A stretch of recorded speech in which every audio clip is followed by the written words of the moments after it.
Hello, folks, and welcome to Totally Tanked, the tankiest podcast in Tankville. It's Saturday, the 9th of... When are we? December sometime? December. 7th of December. Saturday, the 7th of December, 2024. And this is episode 65. My name is Rob, and I'm joined by... Hello, I'm John. Welcome to the show. I'm in festive cheer. Rob has decided to let the team down, but Nobody that's told me, all right. Okay. There was no indication. It was the December episode. Anyway, let's go. Now, if you want an excellent Totally Tanked t-shirt, beer coaster, coffee mug, or cool hat, head over to redbubble.com and search for Totally Tanked. Yeah. I've just ordered a bunch of T-shirts as Christmas gifts, and you can too. So order now from Redbubble, and they should arrive in time to wrap and hand out to the family members. Any family members you can think to give them a present, no matter what they want. It will be something unique and different. Yep. Yes. Also, if you like the show, and why wouldn't you if you've come this far, for God's sake, smash those like and subscribe buttons. We need all the help we can get with the algorithms because, as you might have noticed, we're not really adjacent to much of the other content. Rob, you've got a special message here. And Beckett, if you're watching this, it's past your bedtime, and we don't want you getting in trouble. The show will be up on YouTube by the time you wake up. So. And we don't want to get in trouble with your dad. He seems... Look, we have a lot of respect for him, okay? All right, getting into the tank. What tank are we doing today? Well, it's the CV-90 and all its cousins, aka the Stridsforden 90 or Combat Vehicle 90. The CV-90 does not come in a flat pack, but it is of modular design, so you can mix and match the pieces as required.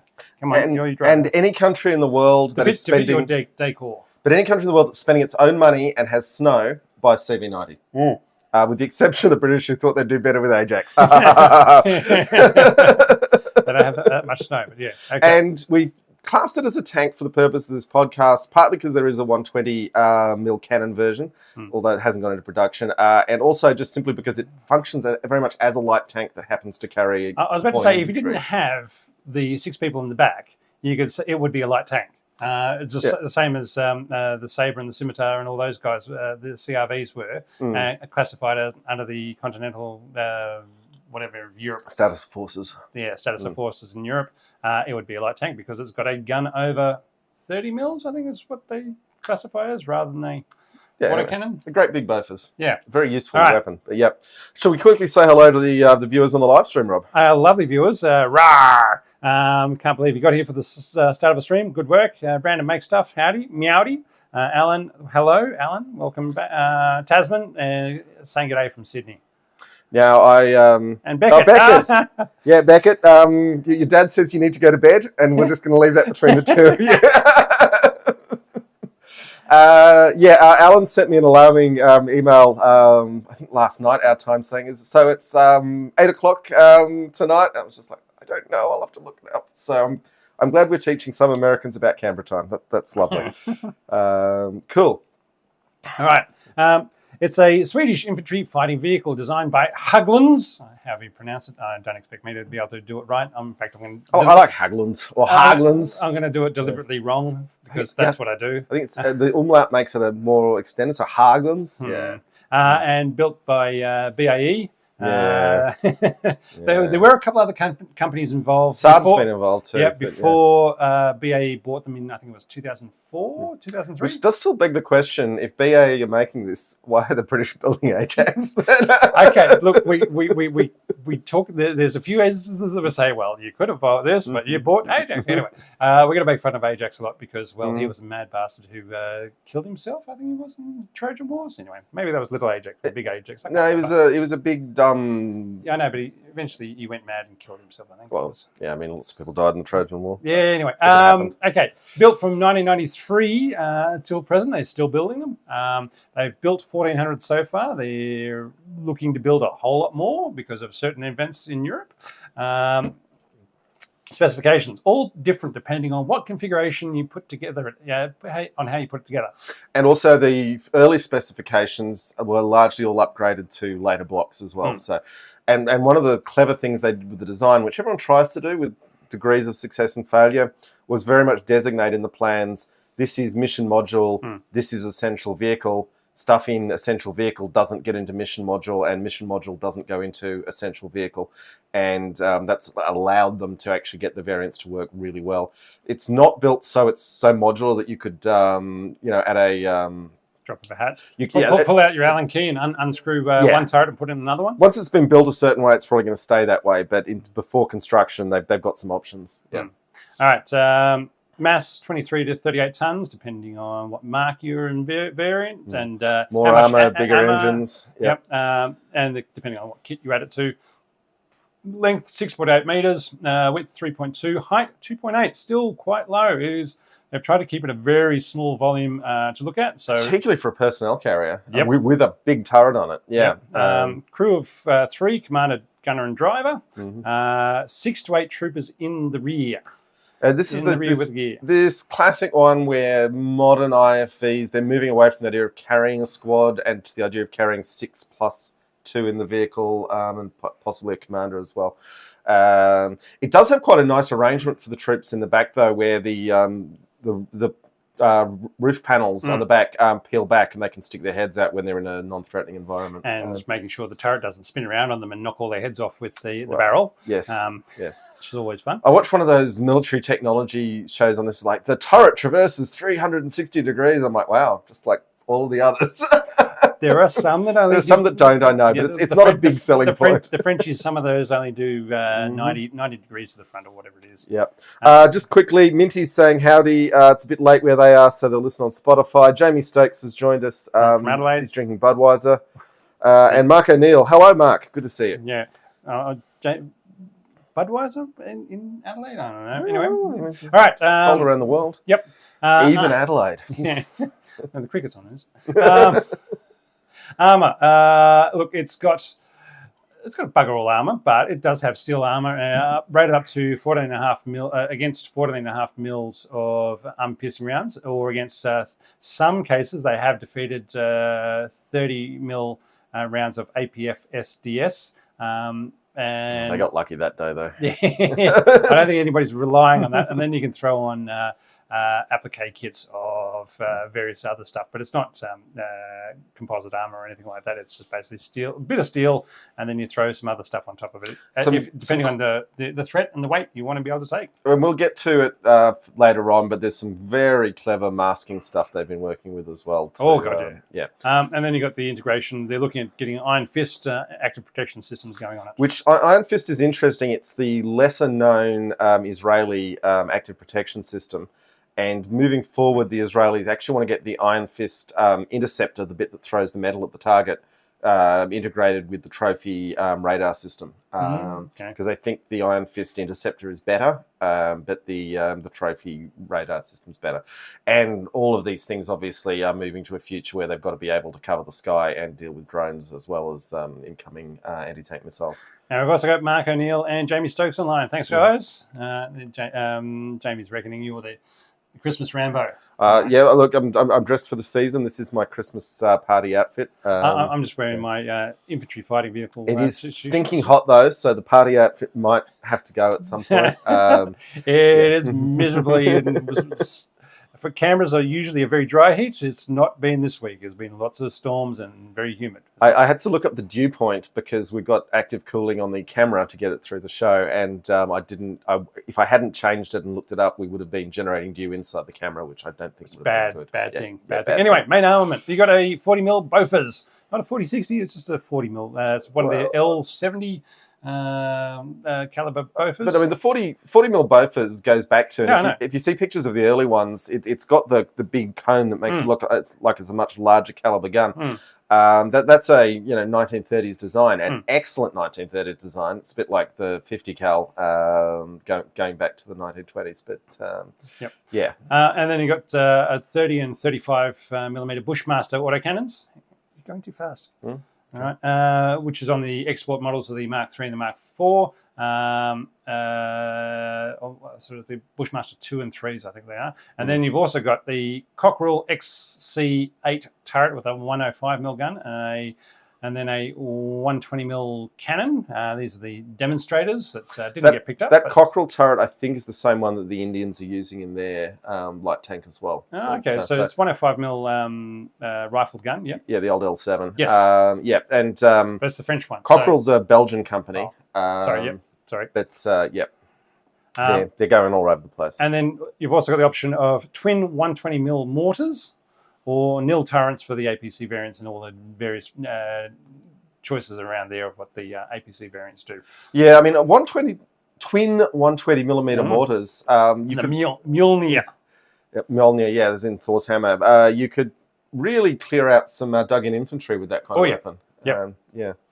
Then you got the secondary armaments, the 7.62 machine guns, FN mags, and F-39 various machine guns. So not just the FN mags.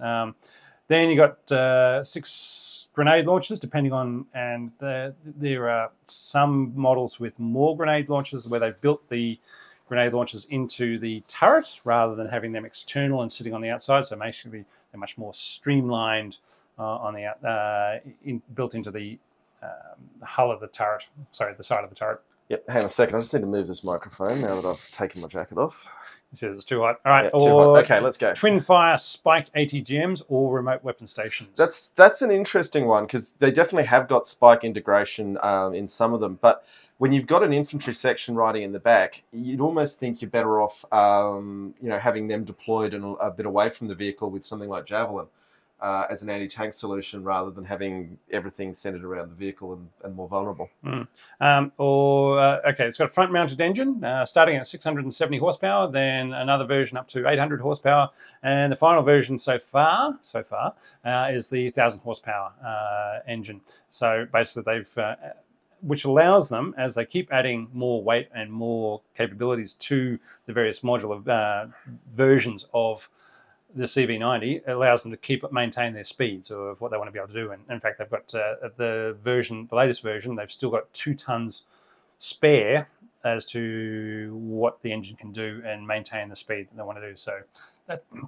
that's always a good idea for what it's great to have weight margin. Yep. All right, they've got transmission, which is the latest one is the automatic Perkins X300. 3, I've also read with 4 forward gears and 2 reverse. Torsion bar and active suspension. Some with the latest versions have rubber tracks. I know we heard that Alan has thoughts on rubber tracks. Look, rubber tracks are interesting because obviously they're much quieter, and apparently the CV-90 with rubber tracks can really sneak up on people and is doing so in Ukraine. Obviously, if a rubber track gets damaged, you've got to replace the whole track. And they're easier to damage than a metal track. So is this the rubber bands, or is this as well as the rubber actual hard bits? Rubber grouse is a different kind of thing. That's still a metal track. But at the same time, all the commercial track vehicles have moved to rubber tracks years and years ago. So all right, not all of them, most of them. Operational range off-road of 320 k's, on-road of 900 k's. So, and they have tested it out with road marches of that far with. I don't know. I'm assuming with infantry as well as just the driver and the crew. Max speed of 70 k's an hour and 40 k's in reverse. So nice and quick in reverse. So that's a good idea. All right, that's a good speed in reverse. And I mean, 70 kilometers an hour in a vehicle. It's still a 40-ton vehicle. That's getting very fast. Yeah, it's as fast as you need. As long as you wouldn't want to try to turn a corner at 70, but as long as you can take off nice and quick. Because the main thing is your acceleration, and it seems to have pretty good acceleration. All right. Development design, main priority of 500 requirements was mobility. That was the first thing they said, right? This thing has to be mobile. We don't care about particularly mobility in snow. Yeah. But the top 7 to focus on were extreme mobility, anti-armor capability, anti-aircraft capability, survivability and protection, strategic mobility, and easy maintenance and development potential. So they said, yep, we're going to have a good tank, but we also want a tank we're going to be able to keep on upgrading. And that's what they did. So during the late 70s, they started studying vehicles as they rose in weight due to demands to increase payload and weight and volume. So it's extra armor, bigger guns, more armor, bigger guns, bigger engines, more armor. At the same time, use in northern Sweden was prioritized to be able to operate in deep snow and marshlands. At this time, the opinion was that it was not possible for tanks. Keep going. Yeah. Not possible for tanks to operate in those sort of environments based upon the relative poor mobility of the Centurion and the S-Tank. In the early 80s, the studies focused on the vehicles with the capability of penetrating the sides of contemporary tanks at the same time as carrying a rifle squad of 8 soldiers. The studied armament was a caliber of 25 to 60 mils. The threat scenario included helicopters and low-flying aircraft, which gave a special focus to the Bofors 40mm and 57mm anti-aircraft high-pressure guns. The main thing was the vehicle mobility's ground pressure, as this gives sinkage, and by that motion resistance. By comparing existing vehicles, it can be seen that the ground pressure increases in proportion to vehicle weight. What a surprise. Well, yeah, I mean, except the Swedes actually got their universities in on this, and they basically invented new applications of physics to figure out how to simulate the effect of road wheels on unstable ground, and that gave them this design that, given that every other country that deals with a lot of snow that Sweden will sell to has chosen to buy it, except maybe Canada, that's a real. They seem to have cracked it. All right. Yeah. And once the possible solution to maintain high mobility in spite of a heavy vehicle was to use overlapping road wheels, as seen by the Germans during World War II. They did this to have 7 road wheels instead of the basic 5. The result was measured ground pressure was reduced with a factor of 5 to 7, and then the rolling resistance from soil compaction was reduced proportionally. So what that meant was they put more extra road wheels in, and they could go through a metre of snow, marshy terrain, swampy terrain, because Sweden has lots of both of those things. When it's not frozen with snow on it, it's swampy. Yeah. So full of mosquitoes, and because when the snow melts, it makes it swampy. And so they said, right, if we want to be able to traverse because there's a lot of lack of a lot of roads in northern Sweden, especially when you want to be able to get from one road to another, and if you want to go across country, then that's what you're going to be going through. Okay. All right.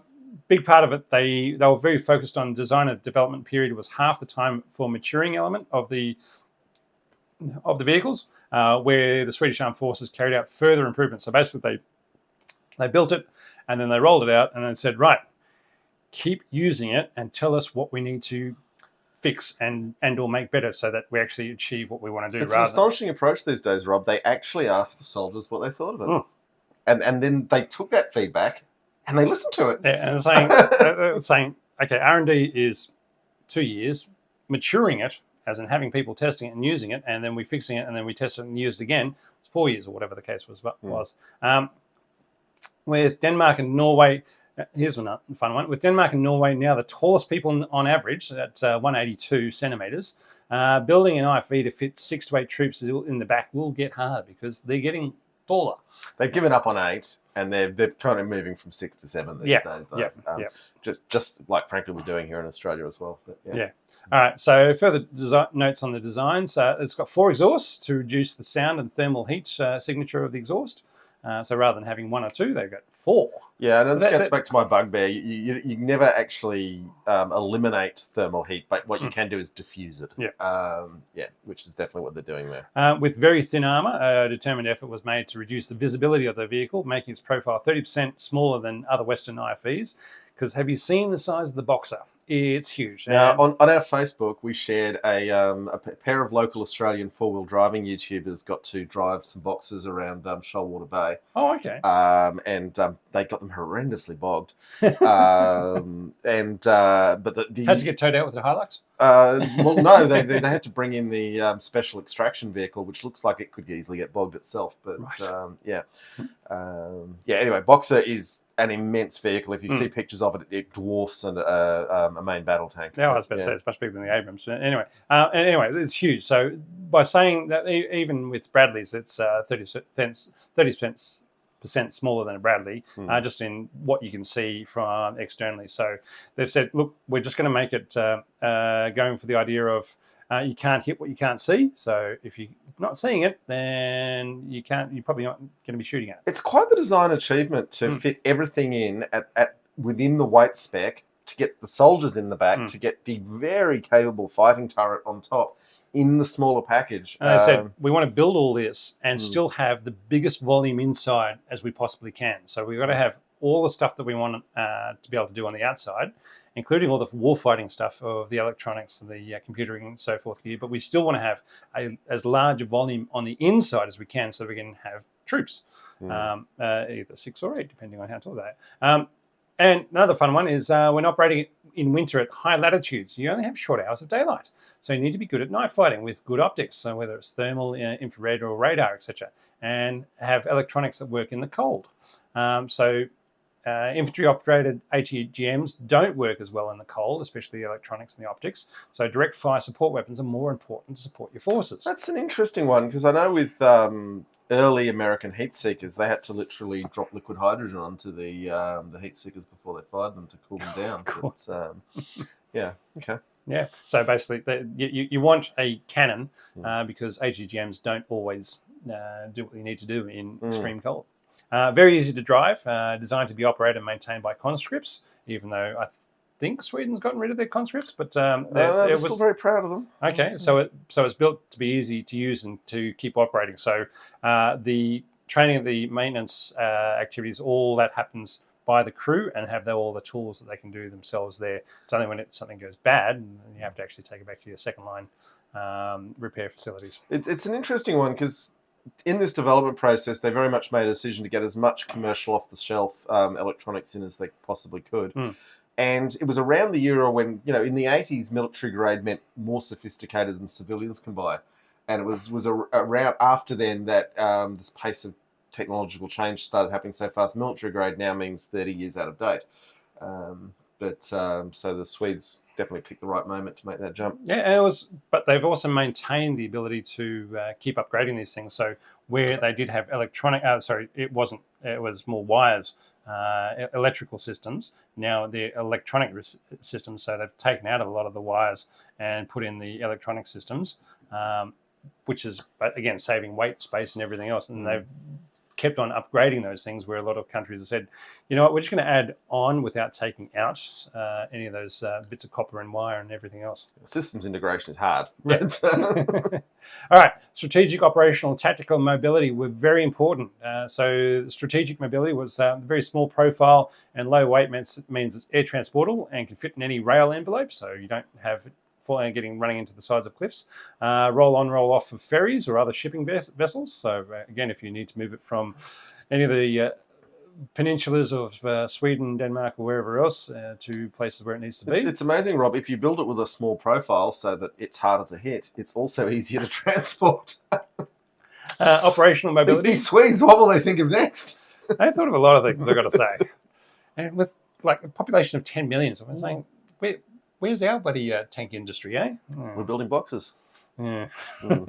Operational mobility. It's reliable and comfortable enough that a force can go on a road march of hundreds of kilometres and still be combat effective, i.e. enough vehicles arrive to fight, and the crews and the mounted infantry are not so broken and fatigued that they are ineffective. So, yeah, you can throw people in the back and drive a long way and still get out and fight a battle, which is very important. Tactical. It's built to traverse both the deep snow and marshy woodlands of Sweden at speed and not get bogged with its 7 road wheels.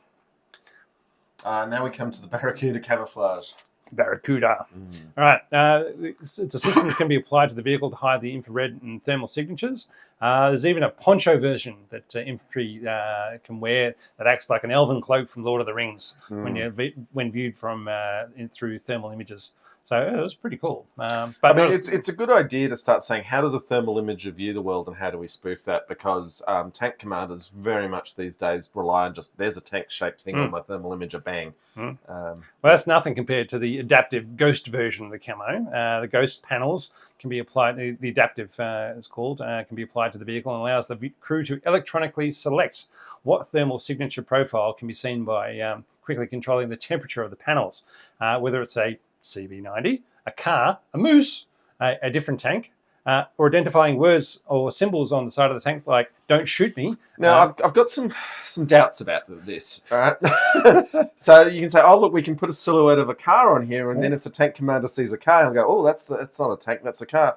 But if you're on a battlefield and there's a car, you're probably like, "Well, I'm going to drop some discarding sabo on that car." If you're in an urban environment. In an urban, yeah, but you're starting to.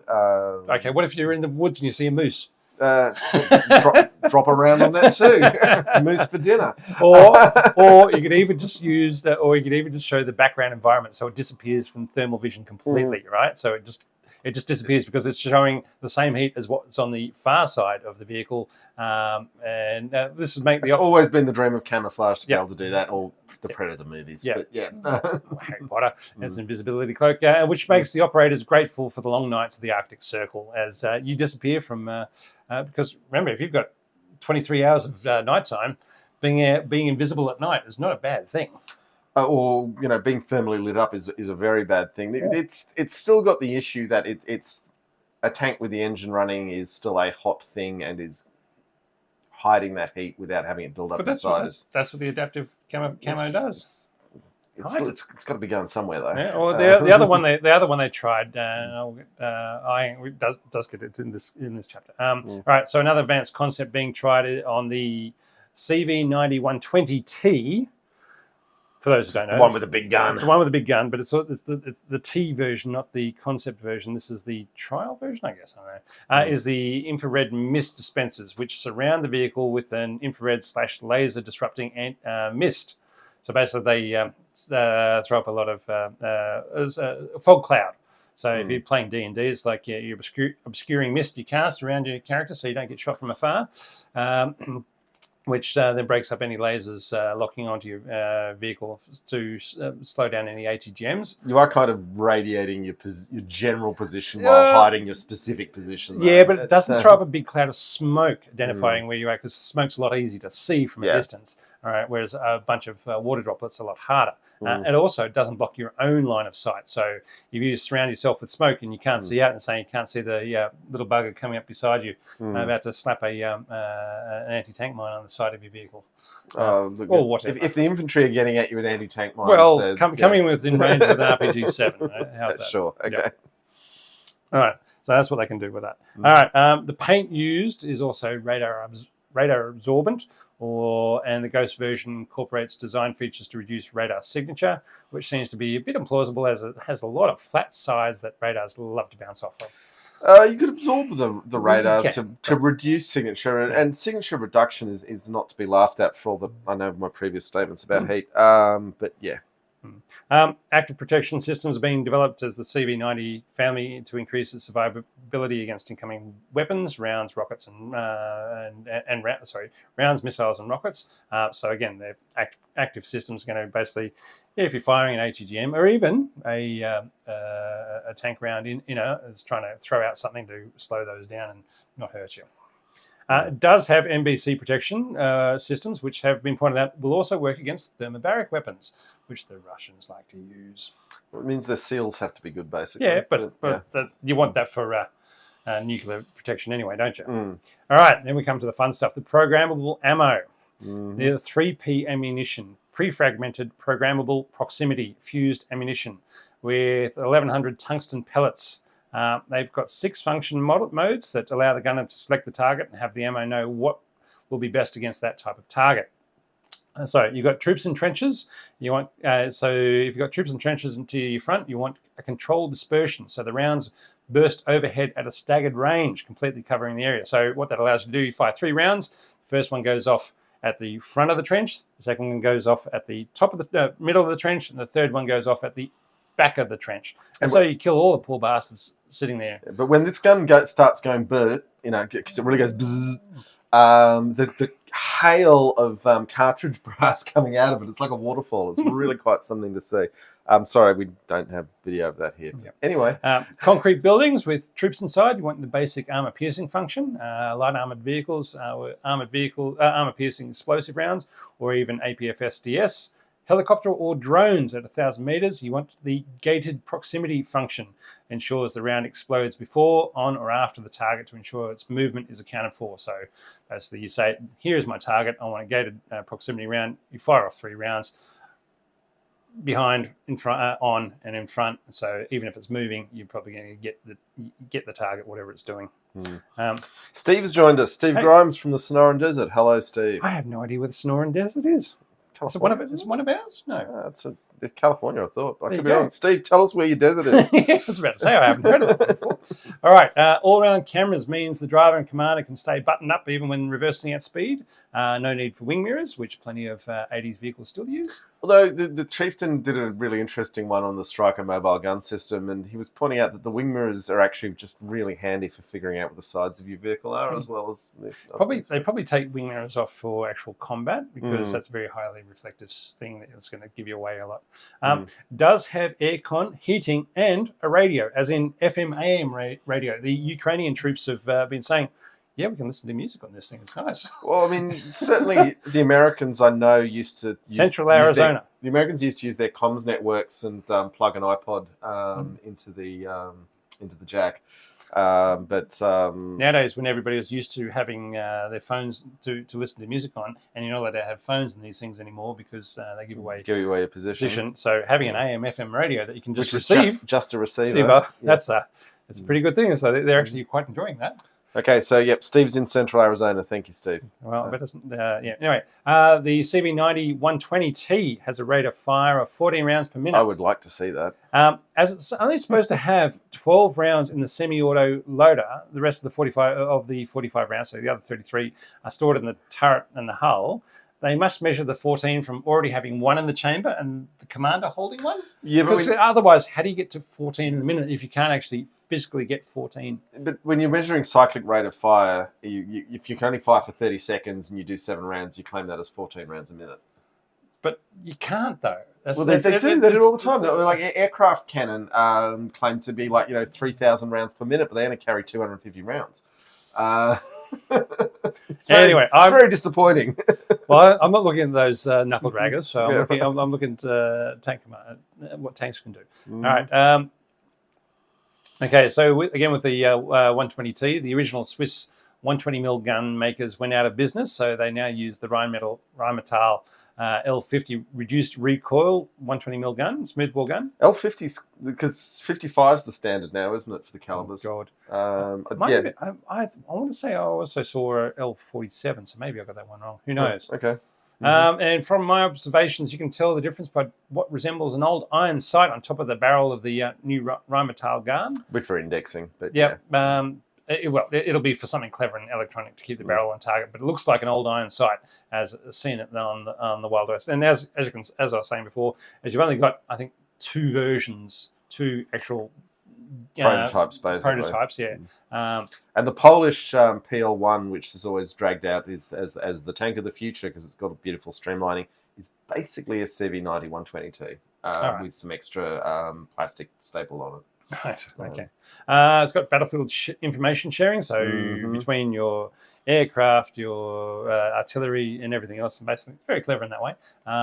They've done a lot of work on having integrated information between all your various bits and pieces. And I'll get to some other bits with that later. The autocannons have -8 to +35 degrees of gun depression elevation, so quite high. And for the anti-aircraft version, it goes in higher. Up to 45. It did start life as an anti-aircraft gun, so you'd hope it. But that's incredibly good elevation compared to, shall we say, Russian designs. Yeah. So this is for the Bofors. Anyway.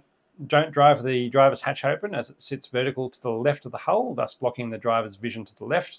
And it would be bad if the turret traverses and the barrel hits the hatch. I'm sure the Swedish have something very clever for this, but no one's talking about it. There is a top hatch for the infantry to stand up and watch out over the countryside, go by. Shoot their guns, pew pew? Yeah, they certainly can. Don't do that. It's more to be able to get out quickly without jumping out the rear hatch. But it's probably to stop them getting car sick. Nobody wants that. Yeah. But yeah, watch out for the turret traversing with the barrel. What else we got? All right, so front-mounted engine provides extra survivability for the front glasses unless the round hits on the driver's side, in which case everyone is in trouble as the driver body doesn't provide as much protection as the turret to the turret crew as the engine does. Look, I mean, the Israelis make a big thing about this with the Merkava and the Nama. And obviously, an engine as a last resort is a big, heavy chunk of metal that will stop a lot of rounds. At the same time, it's not your ideal armor, but, fine. The CV-90 120 first appeared in 1998 at the Eurosatori Defence Exhibit in Paris, but even before then they had tried mounting the 105mm gun back in 1993 with the CV-90 105 TML, installing a GIAT Industries TML 105 turret. Which is basically a French L7. Yep. Yeah. So let's say there's probably at least 3 CV-90 120 turrets from 1998 to 2011. There was the prototypes. There was the 120T marketed vehicle, and then there's the CV-90 120 Ghost. It's not been shown that there are more of the turrets, and being modular, they may not even have dedicated chassis. So it's possible, we don't know, that they've just pull these turrets out, put them in storage, and then whack them on an empty chassis when they want to start marketing these things to somebody, and they have other ones, because it's kind of what they did for the mortar carriers, when the Amos mortar carrier got shelved in 2013 when they were looking at building it, and then the Mjolnir mortar carrier got reactivated in 2017 to 2019, whereby they said, okay, we kept the chassis from these other ones that hadn't been purchased, so now we're just going to whack these new turrets in on them. So away they went. Rakow is noting that it's reasonably normal to have the engines forward in these vehicles, so you because have the door at the back. Troops at the back, yep. Susi tracks. These are our rubber band tracks. They reduce the vehicle weight by more than a ton compared with conventional steel tracks. They also cut the noise by a massive 10 decibels. So that's half the sound, I want to say. I'm not very good with this sound sort of stuff. I think 10 decibels is half the sound of it. Yeah, you get an issue that decibels work on square powers, so 10 decibels at the top is a very different number to 10 decibels at the bottom. Yeah. It's... I have heard from multiple sources that the rubber tracks are extremely quiet, and they are scaring the Russians in Ukraine, because they can't. They used to be able to hear armored vehicles coming, and with these things, they can be very close. Clank of Russian steel tracks. All right, so it reduces the vibration levels by 65%, which would be really nice for your mounted troops, as opposed to Ajax. Yep. It's very quiet. You only hear the sound of the tracks hitting the ground, and not even and you don't hear the engine when it's coming towards you. It's only when it's gone past you actually hear the engine. And hello for Jay Bowser and from Chattanooga.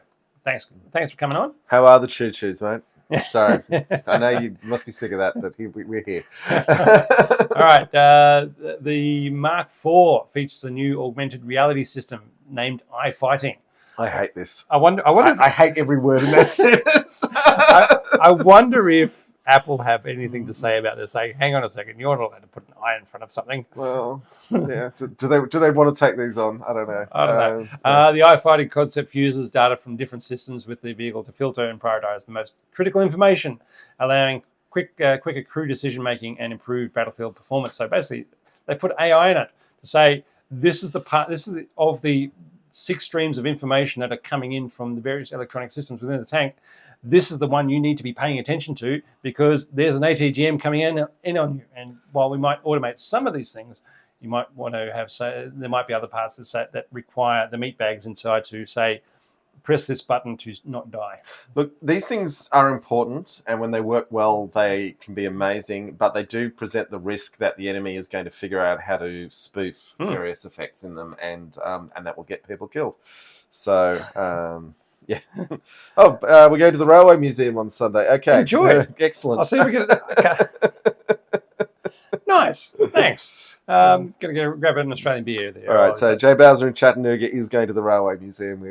We've confirmed there are trains to choose. The Mark IV generation is also the first Western IFV with a active protective system. It's equipped with 4th generation. Hang on. I mean, that's calling the Israelis non-Western is a bit of a stretch. But, well, have they put them on their no, definitely. Okay. Well, anyway, it's equipped with... we're divorced from the Israelis, mate. They're not I don't feel like we have. I wish we had. It's equipped with 4th generation electronic architecture supporting a future technology adoption and growth. Now, it talks about continuous eye-on target engagement feature. And I read that and I said, how does that work? It says that the crew members don't need to remove their head from the eyepiece to... Sorry, I thought it might mean that the crew doesn't have to remove their head from the eyepiece to see and operate the equipment. So I'm guessing that inside the eyepiece the crew is looking through, that they also have some sort of HUD or reflected overlay of the controls and hands so they can see what they're doing without moving their head away from the target. I'm just getting some sort of Clockwork Orange vibes here with the hooks under the eyelids too. Or is there a mouse-style selector in the eyepiece GUI that allows them to select the function they want? I just don't know. I'm sure it's very clever. I'm sure if I had a look at it, I'd be able to say, I can see how they're doing, but nobody's shown me. I have no doubt it's clever, but you are heading into the territory of extremely classified there as well. Yeah, So, there you go. Conflicts. The Swedes deployed to the Liberian Civil War in 2004 and providing UN assistance there, and they took their CV-90s with them then. Afghanistan deployed by the Netherlands and Denmark from 2007. One Danish CV-90-30 and one Norwegian one was damaged by IEDs, killing a number of the crew each time. They also got another two damaged by IEDs, but the crew survived.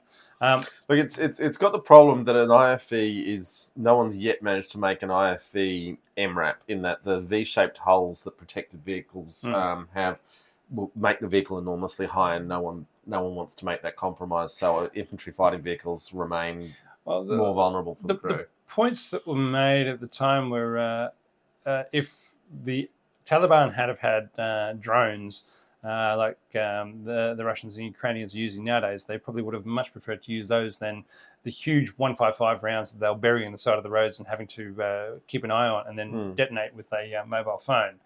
Which is easily jammed and all sorts of things. Yeah, so they would much rather have had... So be glad that they didn't have drone technology, because you can do a lot more with drone technology than with the much smaller rounds than the huge rounds that they were using to try and take them out from underneath. Yeah. Now, I do believe CV-90, and I could be wrong, but I believe it does have the crew seating suspended from the ceiling, which is the standard way to deal with. They've made the anti-mine capabilities within the vehicle much greater since then. So basically, they're trying to upgrade all these things because they're realizing, well, it's much easier just to keep your troops alive than if you just do a few things. It's hard to find new ones. Yeah. Ukrainian invasion. 50 CV-90-40s were gifted to Ukraine from Sweden in 2023. Instances where the vehicles faced aggressive assaults from multiple T-90 tanks without succumbing to the attacks further illustrate its robustness. Since then, they've lost one destroyed and one damaged and captured by the Russians, which is now on display in Moscow. Now, here's an idea for a heist movie: stealing captured tanks back from Red Square. That would... Yeah, it's a long way back to the border. I just keep thinking back to the old Clint Eastwood movie with the Firefox. You remember that from the 80s? It was one of my favourite movies. Where we had there was the neural interface where you had to think in Russian. He had to think in Russian to be able to fly this plane out of the base that he'd snuck into. So which was based on was it the Fox Bat that a defector flew out of. Yeah, it was. I mean, it was the fastest fighter plane in the world at the time, and had the Americans quite concerned until they realised it was a bunch of sheet iron with enormous engines that tore themselves apart to get supersonic. But yeah. Anyway. Right. So, however, the worries are that the Russians will reverse engineer some of the advances in the CV-90 to apply to their own vehicles. The thermal paint, the Barracuda camo, which was captured, along with the 3P programmable ammo. Look, I wouldn't be so worried about the Russians replicating it, because the Russians just don't have access at the moment to the same markets for electronics. But I would be very worried about the Russians finding ways to circumvent the systems. That if I was the Russians, that's what I'd be aiming to do. I mean, there's a reason they've restarted the T-80 production line. And, they're not going forward with the technology. They're trying to get their volume back up. Yeah. Right. The Ukrainian crews have learned how to use the 40mm Bofors for indirect fire out to 7 kilometres, which is not something their Swedish trainers had taught them. They said, you know what, I don't want to be showing myself, so I'm just going to start lobbing rounds downrange and see what they hit. It's a very accurate turret and gun system, yeah, and that's part of the reason why they're loving it. Yeah. They would also like slightly bigger ammo racks for the Bofors, as at the moment they only hold 3 cartridges of 8 rounds each. It's quick to reload, but they have expressed a desire to be able to carry out longer engagements without reloading. I can get why the Ukrainians in a specific war might have that feeling, but at the same time, there's a limit to how long you should be staying in one place shooting before you're moving the vehicle anyway, and the loader has time to... Well, you're firing on the move, because it's got these newer versions. So the original versions didn't have stabilizers and you couldn't fire on the move, but now everything does, so why not? Yeah, I can see where the Swedes are coming from with the ammo loadout they've given it versus... there's obviously huge trade-offs for making it bigger, and you don't want to be continuously firing for that long. No. Yeah. Operators, sold to 7 different European nations so far, and it helps you have a cross in your flag to operate them. So praise the Lord and pass the ammunition. Estonia and Netherlands choose to be a little bit different with their flags. So it's Sweden. Where's the UK, Rob? Where's the UK? A flag made of crosses and no CV-90s. Andrew, George, Michael? David? David. David. There you go. All right, so Sweden, Denmark, Norway, Finland, Estonia, Netherlands, and Ukraine, with the Czech Republic and Slovakia in the process of buying. And Poland was looking at them, but haven't quite. But there's a couple of countries looking at and evaluating whether or not they buy them, whether it's Brazil or other places. There are talks of Ukraine buying or building up to 1,000 CV-90s, or just building a heavy repair facility in countries so they can maintain their fleet of vehicles quickly. That would be the smart thing to do quickly. Yep. The Netherlands has also signed up to start building their own CV-90s under license, and will start delivering the first Dutch-built CV-90s to Ukraine in 2026. Fun fact, Bofors Company has been in operation for over 370 years, starting as a Royal Hammer Mill with a forge in 1646. They got into the weapons industry in 1870 and were owned by Alfred Nobel for a little while, from 1894 until his actual death in 1896. Since 2005, Bofors has been part of BAE. Which no one actually knows what the hell BAE is anymore, and what they're country everything. it's from. And They're everything. Yeah, I mean, they're like BlackRock. They're just everything. They've had to become an American company to sell into America, and but they still have the traditional Vickers facilities all over the UK. Yeah, it's going to be tears one day. But, right. CV-90 related, one of the reasons that NATO-aligned Denmark, Netherlands and Norway went with the Bushmaster 30 and 35mm autocannons was that Sweden could not guarantee, supposedly Sweden could not guarantee supply of the 40mm Bofors rounds for anyone but themselves. Let's not forget that in the Vietnam War, Australia couldn't get ammunition for its Carl Gustavs because the Swedes decided they weren't going to sell us. They were neutral. They're now part of NATO, but well, back then they were neutral, and they didn't have to. They have to make sure their rounds are available for everyone else. Then they have to share. So, well, that's what I'm saying. This is why the NATO countries said, you know what, we'll buy the Western the Bushmaster versions. Thank you. Where we can make sure that we'll always get supplied with ammunition. Well, yeah. Anyway, American ammunition suppliers, as the Ukrainians are finding out, have their own issues. And welcome to the Kilted Privateer. Hello from Seattle. Well done. Thanks for joining us. So outside of Sweden, the 40mm Bofors rounds are only available from Serbia and South Korea, whereas Bushmaster rounds are widely available. Future sales have been signed with Slovakia and the Czech Republic, with the Czech version wanting an uncrewed turret. How that's going to work when they've...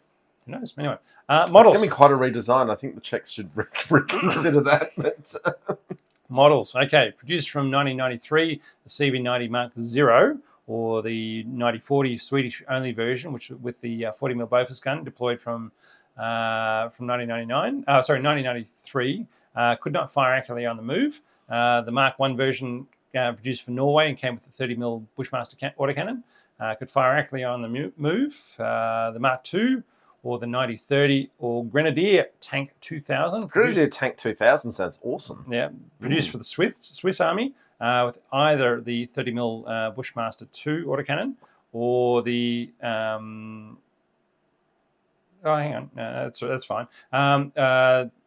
Brought the vehicle much more into the electronic age, with displays for each crew member and supporting applications to support it. Finland also bought those Mark IIs. CV-90 Mark IIIs, or the CV-90 35, produced for the Netherlands in 2004, with the Bushmaster 3 35mm autocannon, with the rotating cupola for the commander and gunner, stabilised day-night sights, increased protection against top attack systems. Denmark also ordered these in 2005. The CV-90 Mark IV, the fifth generation vehicle with improved speed and handling, 1,000 horsepower engine, X300 heavy-duty transmission, SUSI rubber band tracks and no track return rollers, automatic track tensioning by the driver. The tracks are lighter, quieter, decreased vibration, increased range, and improved protection against fire and mine blasts. Now, when we discussed the tracks earlier, one of our friends did mention that rubber tracks also produce a lot less road wear, which is no small issue for moving the vehicles around in countries. But there is the issue that if they get damaged, you're replacing the whole track, and have you got a spare track with you? If not, you're waiting till someone brings you one. Can also have an uncrewed turret. So the modular nature allows you to plug in extra machine guns, ATGMs, box laser or a UAV housing unit, observation or recon devices, increased smoke grenade discharges up to 8 on each side, built into the armor rather than mounted outside it.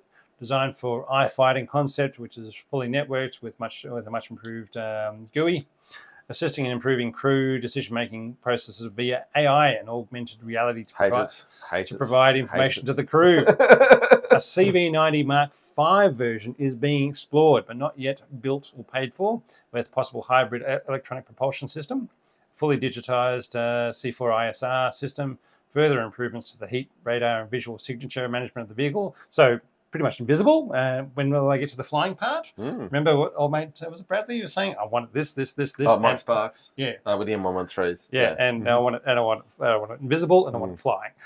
Beyond line of sight, Acheron or Spike anti-tank guided missiles and built-in UAV drones for surveillance and recon. Now, just quickly, Russ UFOs joined us from South Wales and UK. We're surrounded by New South Wales here, so South Wales solidarity. And Tasman says, don't forget to push the like button, which I think means you lot out there should hit the like button on this video. I'm going to go with that. Continue, please, Rob. All right. We'll scroll up. 15 variants.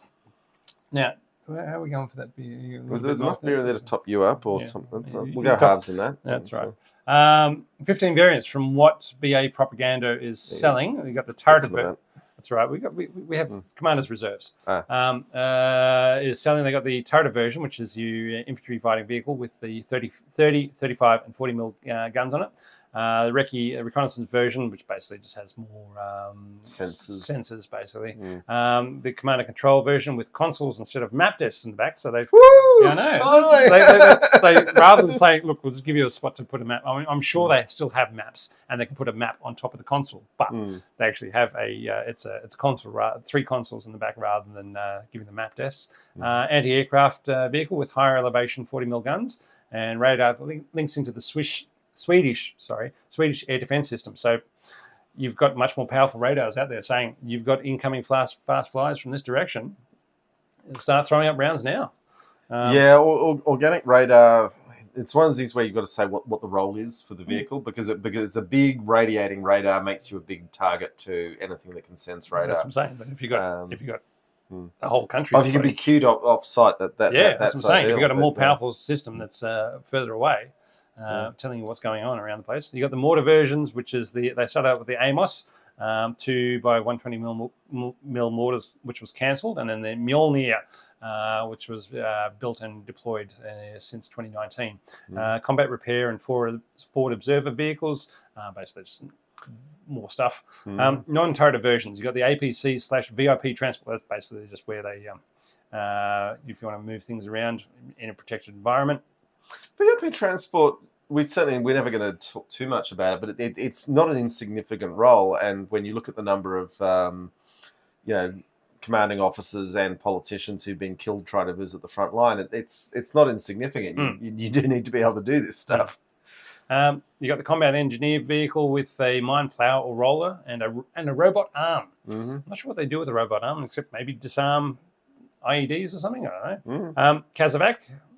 Hang on, robot arm, is that on the combat engineer? Oh, you'd be using it to lift things up and put things in place. I didn't seem to say when I looked at it and said, well, usually you would say it's a winch or a crane, but it didn't seem to say it was a crane. But anyway, maybe it was a crane and it was just translated poorly from the Swedish. Kazovac, so it's not an ambulance. You're not allowed to shoot at ambulances. The armoured recovery vehicle with 2 inches, able to recover up to 72 tonnes. A logistics carrier. I don't know how many of those are actually out there, but anyway. Electronic logistics carrier, we're talking about something that carries fuel and ammunition, right? You'd say that, but or spare parts. Yeah, I couldn't. That's logistics. Yeah, I know, but I couldn't actually find all rounds for your other vehicles. Your electronic warfare, I couldn't find any descriptions of the logistics characters. No one ever tells you what they're up to. Electronic warfare had its turret placed in a fixed housing containing a retractable mast, which was not produced, not purchased. So BAE, basically, this is all from the BAE propaganda. Yeah, they've got it in the catalogue. Yeah, so you can buy these things. Pick and choose from number 5, thanks. Drive a training vehicle. Mortar carriers, where you drive around with an 81mm mortar in the back, pop the top crew hatch, and then let off a few rounds before driving off again. It looks a little... I mean, we used to do that with the M113s in Australia. Yeah. We probably still do. It looks a little lame watching the crew prop the hatches open to get this thing to fire, but, I'm sure they're better at it when they're getting shot at. Yeah. Coming attractions, we'll believe it when we see it, but probably only concept versions or prototypes, unless they can start making some bigger sales, which is you got the direct fire 105 and 120mm guns. They built at least 3 120mm gun turrets, maybe 2, unless they've just repainted the Ghost turret. With a limit of 45 120mm rounds available and a roll of infantry support, you want to make sure you've got the right mix of rounds. Only a couple of APF SDS and mostly AP HE to take out buildings and bunkers. But it's also you've got to have an ability to select the right round at the right time, which is incredibly complicated with autoloaders. But it's a semi-auto loader. Yeah. But for taking out buildings and bunkers, the 40mm Bofors will do that pretty well enough. So you don't need a 120mm gun for that. Yeah, 40mm of high explosive is a useful round against anything but very hard targets. Yeah, it's pretty much the thought. So saying, well, why go with a 120 unless you take on tanks? And this thing shouldn't be taking on tanks. But also your dismounts, armed with javelins, can take tanks out extremely effectively. So unless it's too cold. Well, it's a whole other thing. Yeah. All right. Though they're still being marketed. It's that cold, the dismounts don't want to get it anyway. They'll be fine. All right. They're still marketed by BAE systems. There are currently no operators of the CV-90 120T Ghost or Ghost, and it remains as a demonstrator. Then they were unveiled in 2014. The 105X8 is the second model of the 105 medium tank, as described by the manufacturer. The first being the 105 TML turret. It utilizes off-the-shelf components, the Belgian Cockerel XC8 105 turret and the Swedish BAE Systems 9040. Anyway, I'm sorry, there was a lot of Swedish on the screen for Rob there. It offers the flexibility to convert any mark of the CV-90 infantry fighting vehicle into fire support vehicle with anti-tank capabilities or medium tank for rapid reaction forces, thanks to its 20. They started out with a 25-ton. It goes up from there, but no, I mean, it's still. If you can get a 120mm gun on a 25-ton vehicle, this is the 105. Oh, okay. Well, it's still good enough. Yeah. I mean, normally you're talking, 40-ton for that kind of capability. Yeah. Okay, they're also looking at an engineer version and a bridge layer version and an artillery version with a 155 gun on it, which in case you'll need a dedicated ammo carrier or trailer to go with it. As you can't carry the ammunition. You won't be able to carry a lot of 155 rounds in that. Okay, now Legacy. My thoughts on the Legacy. Its catchphrase is going to be fitted for but not with. Oh, sorry, fitted for but not bought. So having started life out as a highly mobile IFV built for the Nordic environment, the CV-90 seems to have morphed into a vehicle built to showcase design concepts. And some of them are really cool. All right, but no country is ready to start paying for innovative designs instead of sticking to the tried and proven variants of the CV-90 family or building Ajax for some godforsaken reason. So look, it's been battle proven, tried and tested, and it comes up, does well. So why wouldn't you start buying? But BAE has put together some slick advertising to raise the excitement levels to the 120T and the Ghost camo. But until militaries start changing the makeup of their mechanized infantry formations to include the need for integral 120mm direct fire support, they'll probably stick to the versatility of the 30 to 40mm autocannons. Yeah, I just want to address some of the comments that have been coming in the last few minutes. Alan asked, what's the Ajax 40mm? And if the British can make it work, the Ajax 40mm could be a better gun if it works. And in particular, it's a telescoped round so that the projectile is fully encased by the propellant. and it's got a lot of smart capabilities for doing things like air bursts in interesting ways. Ajax gun is great. The rest of the vehicle has let them down, and frankly, they probably should have put the gun in the CV-90.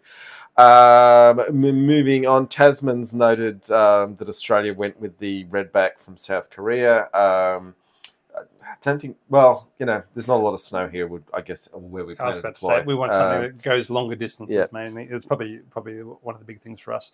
Russ has noted that CV reminds him of Warrior. Warrior is certainly a venerable British IFE, but getting. And look, if Ajax evolves into a good machine, I'd love to see it, but I don't think anybody's expecting that to happen. I just think the issue is the Ascot chassis. They made a mess of the bed, and nobody wants to believe that they'll clean it up well. Yeah, my understanding is the Ascot chassis, which is a well-proven chassis, but in the 20-ton weight range, is just not handling the 40-ton weight range of everything they bolted onto it. But I am not an expert, and I don't have any classified insight. So, all right. At the moment, countries know what an IFE does and what it doesn't do, and they are happy with that. Once you start making them have to have a light or medium tank, then you need to have the political will of dealing with the fallout of sending a lightly armoured vehicle against proper tanks and AGGMs. Now, having mentioned BAE Hägglund's propaganda a fair bit, I do like to want to say that their promotion material, they point out that all their CV-90 projects are delivered on time, and they have not been involved in any contractual court cases for the CV-90 projects. And if that's true, that's not a bad record to have. It's a good one to advertise. I know, that's what I'm saying. We don't litigate our customers is a great thing for a CEO to be able to say. And we produce on time. So that's a lot of countries would love if their military contractors could do that. Yeah, but I mean, you're right that all the videos that I've seen on YouTube about this, which is one but not our only source for these videos, is it's just like, it provides greater lethality at better ranges, and it's really it's not particularly useful. It kills people, and I'm sorry, You're wondering. Anyway, in the media, it makes its way into the background of a few films. Black Crab, Alien Outpost, or Outpost 37 it's called. In 2009 film Nord, there is a short action sequence of the CV-90 in the snow. In the 2018 Swedish Kickstarter film, The Unthinkable, a CV-9040 appears in a rainy background scene as the Swedes deal with a strange chemical attacks launched by an unknown adversary. I love that an indie film managed to. It's actually quite highly rated. I looked at it and said, "Yep, it was a Kickstarter film," and then it's got it was one of the highest watched films in Sweden for the year, and there might have been a little propaganda piece of Vladimir Putin at the end of it, saying who was sending out the strange chemical attacks. All right, our poll CV-90 is the shiny future. 53%. Some weird Nordic thing is in at 20, and just another IFE at 27. I feel I really should offer three options going forward. Yes. And so people are impressed. Shiny future. We love it. All righty. So we're going to go forward with that. We're going to have a quick break to chat with our mate Dr. Albert about stuff. So the most viewed thing we've ever made was our last chat with Dr. Albert Palazzo about Australia's infantry fighting vehicles. In this one, we're going to talk about his book from a couple of years ago about climate change and national security. It's pretty depressing stuff, but stick with us, and we're going to come back and do some current events, and then we're going to go through the mailbag of your comments in the last year. So there's as a Christmas treat. As a Christmas treat, there's lots to look forward to. Do stick with us through. There's just a lot of things people need to understand in the next chat, and we hope you appreciate it. Yeah, and jump in the poll and let us know what you think about the CV-90. Cool. Back in 30 minutes.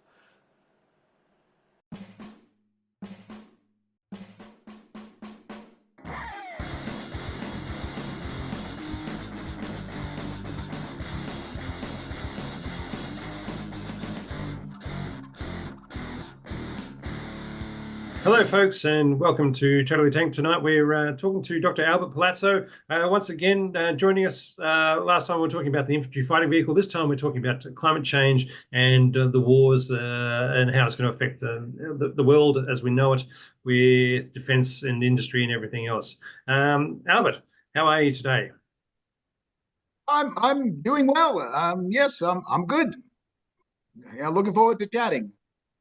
Now, the book sorry, the paper we've you've got up online from the do you want to hold up that document again from Army Press? This is published by the Climate Change and National Security. Now, it's a bit of an eye-opening thing about implications for the military about how climate change is going to affect everything. So whether it's the fact that Newport News, the biggest naval base in America, is going to be flooded by about 2050 because they're only 10 feet above sea level, and they're subsiding into the ocean, and the surging tides are coming up, and so suddenly the biggest naval base in America is going to get flooded, or the Air Force bases in Alaska are having to freeze the ground underneath them because the permafrost is melting, so the bases don't actually sink into the ground and that sort of fun stuff. What else can you tell us about what's going on? Well, I'll only approach it from the national security point of view, because as everyone should now accept that climate change is happening and it's real, and our failure to put in any meaningful policies to cut back on greenhouse gas emissions to rapidly reduce to its zero, basically dooms humanity to a very tough ride in the coming decades. And I mean, we could say Australia has failed in that necessity to reduce greenhouse gases, as have the prime producers of these gases, the United States, China, India, and the European Union. And even though Speaking of they keep talking, speaking of and even though Australia, I they just keep want to sorry. yeah, go ahead.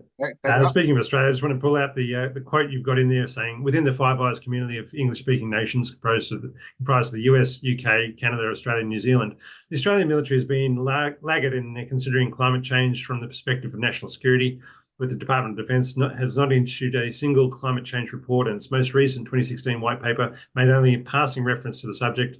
In the face of government growing international concerns, Australia's 2020 Defence Strategic Update went backward and gave climate change a single mention. That's a kind of a damning indictment of what the Australian military is doing, and saying it's a really large country. We're getting really hot, and I hope Yeah, everything your vehicles can and survive 55 degrees. and I'm afraid it hasn't got any better. In the 2023 Defense Strategic Review, they now give an entire page out of a 100+ page document. Most of the pages are dealing with China. The one page on climate change basically says it's not our responsibility. Other agencies will have to put out the fires and deal with potential flooding, and it's not our job. We don't want to do this. Even though the And Australian government relies upon the military to sort out yes, bushfires, flooding, and everything else, they're saying, well, it's not our job. So maybe the Australian government, yes, anyway. and in one sense, the military is correct. Aid to the civil community is not their primary task. People join the military, or the military exists for fighting and winning the nation's wars. The military doesn't exist to put out bushfires. And using a soldier to put out a bushfire is a very expensive proposition, because even the ordinary basic private infantry person is $1 million worth of training going into that person. So we want a larger SCS. We want a national based emergency response organization. We don't want to use the military for this. But good luck ADF getting out of the job, because when the crisis comes, as it does every couple of years, or comes every year, the government's going to turn to them, and they're going to still be used for that purpose, which is a real shame and a distraction, because, as I just said, the primary purpose of the military is to wage war and win the nation's conflicts. And Yeah, what Al. the other Sorry, Albert. and I the just wanted to quickly jump in on you there. Your book was quite bleak in 2022, and that's not a reflection on you, it's a reflection on the subject matter. But since 2022, we've really taken quite a jagged turn for the worse in the UK. Its commitment on climate change, which had been quite good, has gone to water. Australia had a new government coming in that we thought would do some things, but we've only expanded fossil fuel extraction. And while Australia is a very small producer of climate change gases, we export an enormous amount of fossil fuel. We're one of the leading exporters. Uh, and of course, Trump has been elected, who claims he doesn't believe in climate change and will reverse all of Joe Biden's quite good initiatives. So I guess we're now very much looking at the worst case scenario, and the book was already pretty bleak. How do you feel about that veering off? well, as you know, John, I'm a pretty blunt kind of guy, and I've been looking at this issue for more than a decade now, looking at it from the national security perspective, and not just for Australian national security, but what it means for nations in general.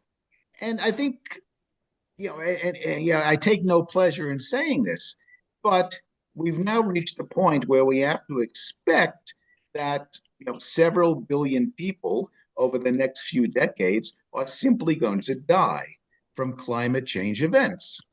And that's probably, since we're not doing much to rein in greenhouse gases, since the temperature is now already 1.5 degrees centigrade higher, and it's going to easily go through 2 degrees and perhaps even continue going higher.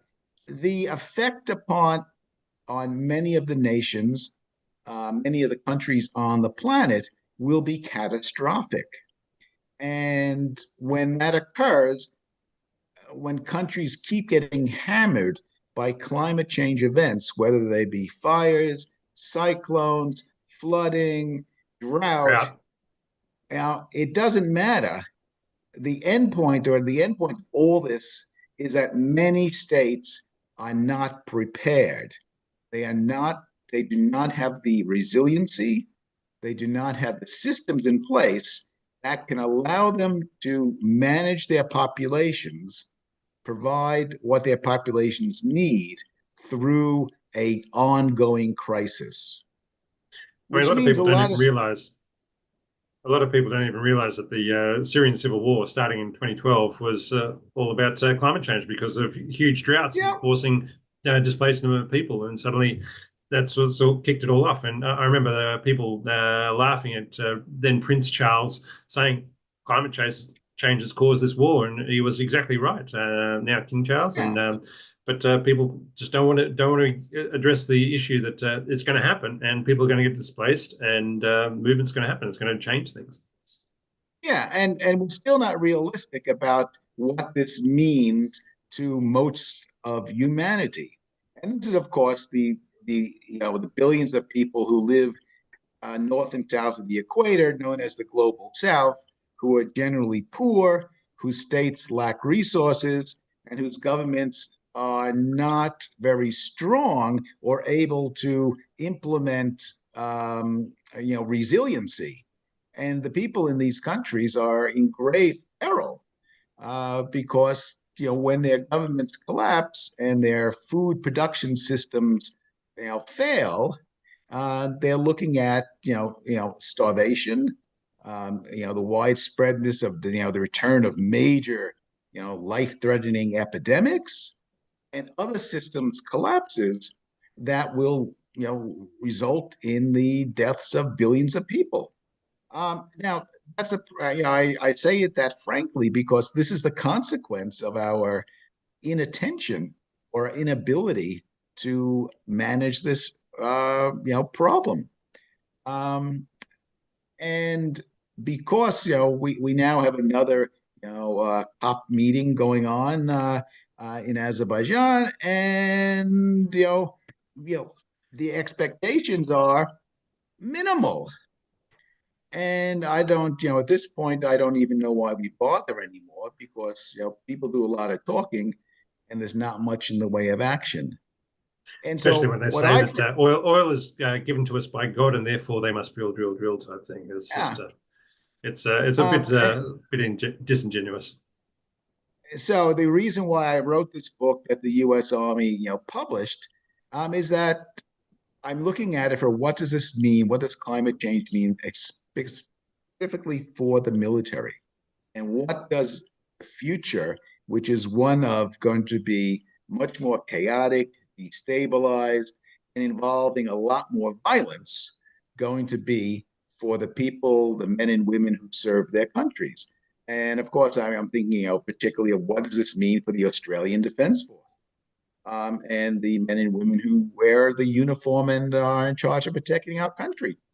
And unfortunately, there's not a lot of thinking going on around this, because our political leaders who have not done much to address climate change in Australia and who are still authorizing the opening of new mines and the drilling for natural gas, all the things you shouldn't be doing, um, they are fixated on the threat of China to Australia. That is what And they're building the Australian Defence Force to do, is to counter the China threat. yeah, and especially as if you're going to do that drilling and digging and everything else and selling off those uh, the coal and the gas from Australia, getting the dollars to the government to be able to use to build the infrastructure that you might need to be resilient against military or climate change threats would be very useful. But instead, the government is saying, okay, multinational gas and coal companies, you can have all the money, and we're not going to take any of it for the Australians themselves. So it's a little bit of Yes, a our fossil fuel tax policy is, let me just be Poor. polite, it's misguided. Um, so but the military, and I don't want to fault them here because they take signal from the government, and the government is telling them prepare for war for China. We're buying all this equipment at enormous expense so that you're in a position to fight China. They're not doing it to protect the country from climate change events, and they're not doing it to protect other states in our region from climate change events where the military might be involved. And so it's a different mindset. So they're not thinking about it. They're not thinking about the implications of climate change for violence. And they're certainly not preparing for it. And because the government isn't interested in climate change events, the military can't prepare for it. The military, is preparing for war with China because that's what they're told to do. And correctly so, that's what they're preparing for. Unfortunately, this is placing all your capabilities in a basket that has no utility for climate change catastrophes. I struggle to understand what a nuclear powered submarine is going to do to help the people of New Guinea cope with massive cyclones. luckily enough, we don't think we'll ever have to worry about that because we don't think we'll ever get them. Well, that's a possibility, but We're at gonna the spend a lot of money moment, on them, but I don't think we'll ever get them. yes, yes. But the other problem here is at the moment, a lot of the Navy's thinking and intellectual activity and planning is being taken up. You have only a finite amount of planning time and intelligence, and it's being consumed by what are we going to do with these nuclear powered submarines? I Yeah, it's expect that, if they ever do arrive, we're not going to do anything with them. it's a really Um, interesting one because I mean, here in Canberra, we had huge bushfires in 2003, and while the Army and the Navy don't like to think they aid civil power is their job, it was the Army who rebuilt the bridges that had been burned out, and it was the Navy helicopters that darkened the skies to firebomb to bring that fire under control. And And we when won't mention the fires that the Army helicopters started in 2019. that's a different one, but also when these island nations throughout the Pacific start disappearing under the waves, the Navy is going to be expected to evacuate people. They might not want to do that or plan for it, but they're definitely going to be told to go and do it when it happens. And if it's not the Australian Navy, it'll be the Chinese Navy. Yeah. Yes, and those island states are going to go underwater. I mean, there's this is dealing with the tyranny of science. As sea levels rise, land gets submerged, and so at some point, a lot of states will either disappear. Now, fortunately, the populations of these island countries is fairly small, and so it's a manageable problem. Australia on its own could absorb everyone, from Tonga to Vanuatu, and bring them to Australia, and they make them part of our community. So it's not we're not dealing with enormous numbers, but when you look at other regional states nearby, such as Papua New Guinea, Indonesia, Malaysia, the Philippines, and then the rest of Southeast Asia, we're looking at tremendous numbers of people.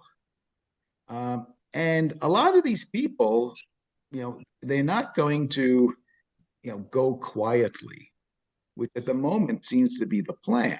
We'll just, expect them to, go quietly into the night.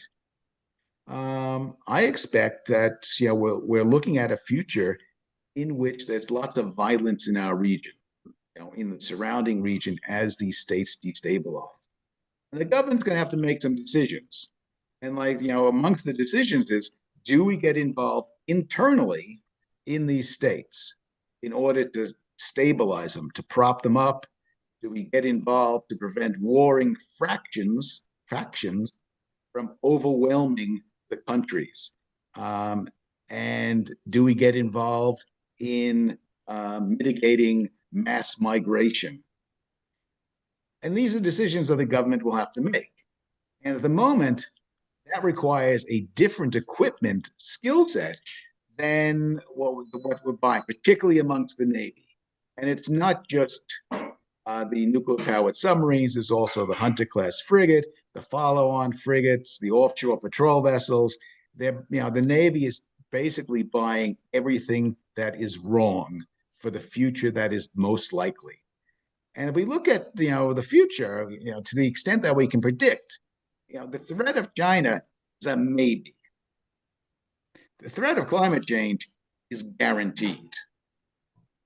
And I, for one, would prefer to prepare, for the guaranteed threat and mitigate the maybe through diplomacy, through industrial, policy, through cultural policy, because we're all in the same basket and we're all facing climate change. And that would be the way, I would think, to bring a satisfactory relationship between Australia and China and between the United States and China, because we're all going to have to deal with it. And unfortunately, a lot of people don't realize that you don't have to spend all the money on the military that you need to, that you think you need to. You can divert some of that money towards diplomatic and trade and everything else to say, well, why would these people want to go to war with us? We provide them everything they need, and they're our best trade partners and everything else, which China is our biggest trade partner for Australia. So it really becomes an issue of better diplomacy. It means that less likely to have a confrontation. But for whatever reason, over the last couple of decades, the Australian government, and this is, whatever the political party and whatever the leader is in, they have downgraded foreign affairs and trade as a department and have, favored defense. And defense has become the main reaction to crises that might emerge, whereas much of this should be handled by the Department of Foreign Affairs and Trade, and DFAT should be the lead in providing for the nation's security. And that, may sound strange, but as you just said, diplomacy, the purpose of diplomacy is to provide for national security, right? By holding discussions with other countries and coming to an arrangement, an agreement without the need for violence.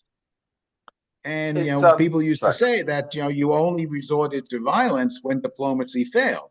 But we've given up on diplomacy. We just go straight to the military. Yeah, it also strikes me. I mean, we're talking about the movement of the peoples, which is normally the end of civilization historically. It's no small risk, and I really do wonder just what the displaced peoples of Southeast Asia are going to think of the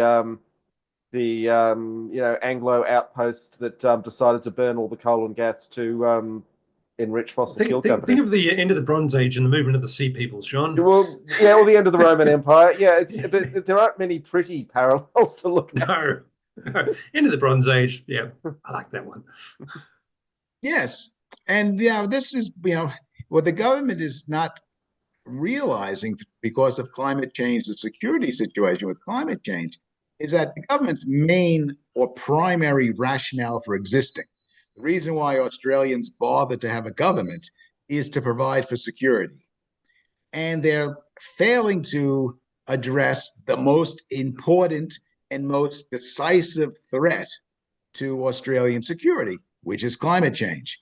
And we have people, we have very senior military people in the United States, in the UK, saying things like climate change is an existential threat, as does the United Nations. They accept it as an existential threat. But it's as if the Australian government doesn't understand the term existential threat. It's supposed to get your attention, and it's simply not getting there. And I think at the moment it's largely because climate change isn't a political problem for our political leaders, and until it becomes one, until they feel personally threatened by the issue, they won't really treat it with the respect and importance it deserves. So yeah, to bring us back to a tank podcast idea, what do you think would be the best tank in a climate change affected world? How's that for a stumper? Well, electric, a hydrogen, an amphibious? It's we just pause for a moment. No worries. Yes, and for other fun facts from Albert's document, the book that he wrote was that in 2017, Hurricane Michael hit Tyndall Air Force Base in Florida, ripping its hangars apart and destroying 17 F-22 Raptors, each costing more than $300 million a pop US. That's a huge cost just for a hurricane going through the Florida Panhandle, and which is going to happen more and more often. And before, when I was talking about, I think I said Newport News. What I actually meant was Naval Station Norfolk, Virginia. So the big naval base there, with another one up the road. Sorry, you're back. Yes. So you asked about what kind of tank you would need. Now, it's not a trivial question, because as tanks are fairly complex pieces of equipment, and since the invention of the tank back in the First World War, they've always balanced three things: armor, firepower, and mobility.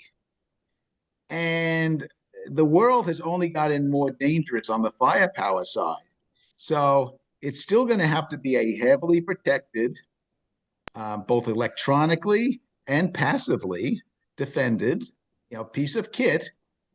And so I think the areas where you're going to see sacrifices is perhaps in the gun, for a lighter piece of armor, or perhaps, no longer designing the tank to fight another tank, but designing it as more of an infantry support vehicle, but a heavily armored one, unlike the ones we're getting, and still with a degree of mobility.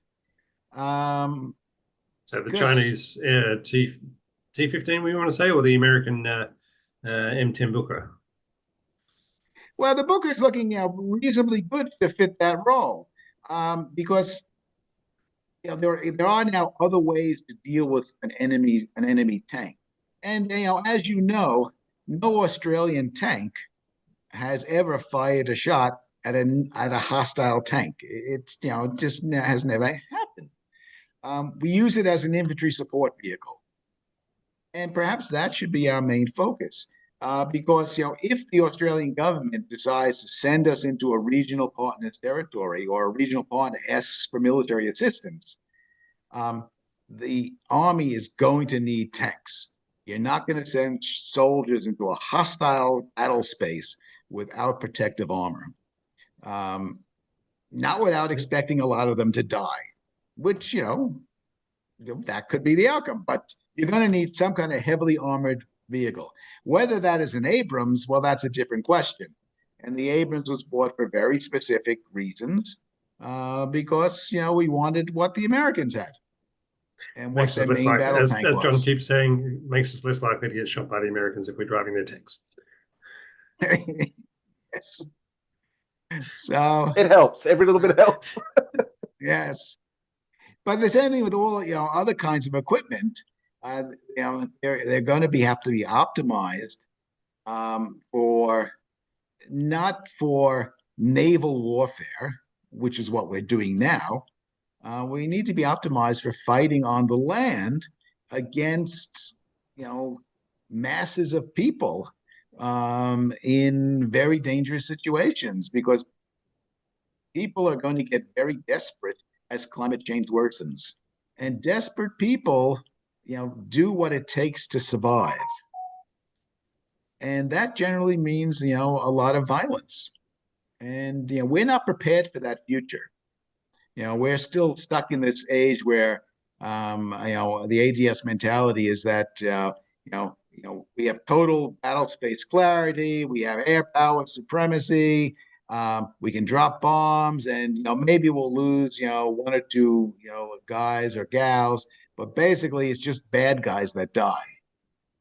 Well, I don't see that in the future wars. I mean, we're going back to a much more dangerous environment, and our ADF is just not thinking, or preparing for that kind of future.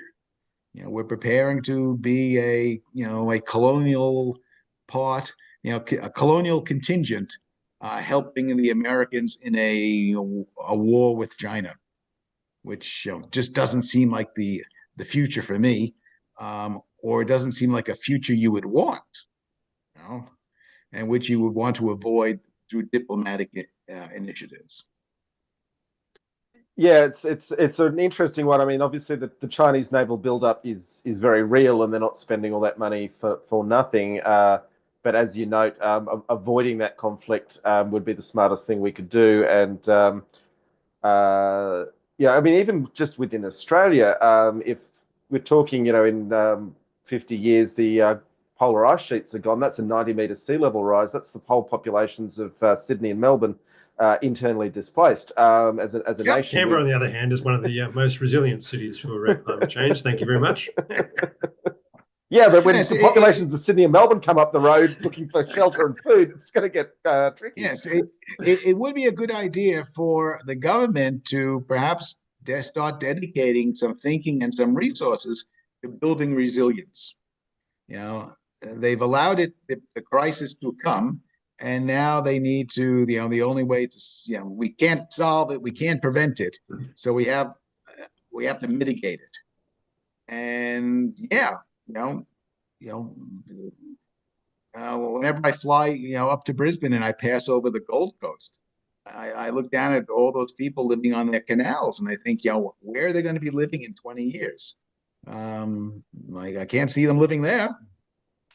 Yeah, we have not done a good job of looking after the Lismore flood victims either, which was a pretty small catastrophe.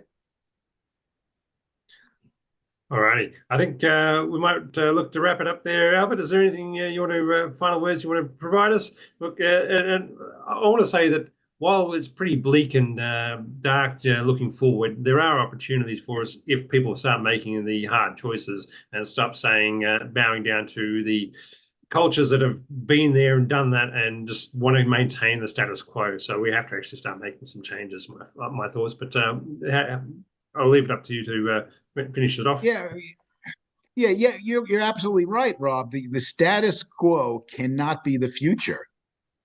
We're looking at a different world, and so we need a different future.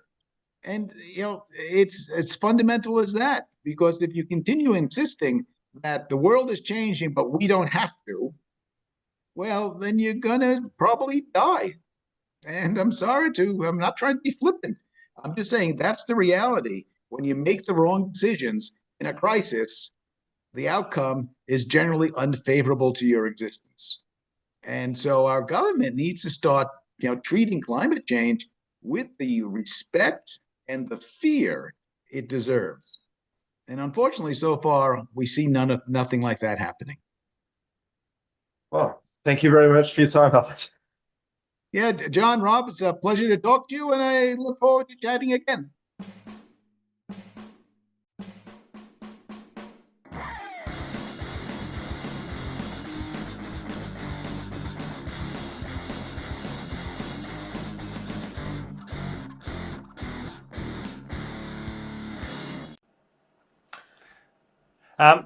Thanks to Albert for joining us again. It was good catching up with him at the pub the other night where John and I saw him, where he gave us a talk about how Australia shouldn't sleepwalk into our way into a war with China just because America wants to balance the trade deficit.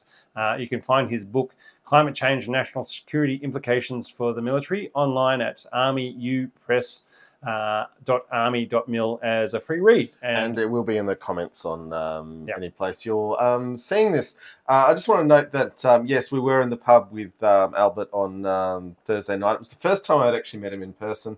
And yeah, Canberra is that smaller place, but it kind of works like a university campus sometimes, that people can cross-pollinate ideas in interesting ways. Just before we move on, as a bit of personal biography, I just want to get this off my chest. I spent 8 years involved in environmental politics starting in 2016. 4 of those as a volunteer and 4 as at my actual day job, which I took quite a significant pay cut to do. After 8 years, I'm just at the point where, we failed. We tried, but we failed. And in, as Dr. Palazzo just said, billions of people are going to die as a result, and hardly anyone is going to benefit but a very small number of fossil fuel company shareholders and a bunch of Middle Eastern princes, and it's very disappointing. I do remember in 2022 turning to my boss and saying if we were having any success making change, that had killed us by now, and she sort of sadly patted me on the head. See, I'm a bit more positive about the future, but that could just be the beer talking. And I just want to give a shout out to Udon Dave for saying he's going to go grab another beer because he found Albert's talk a little bit sobering as well. So good on him. So from that, we're going to go into the beer review.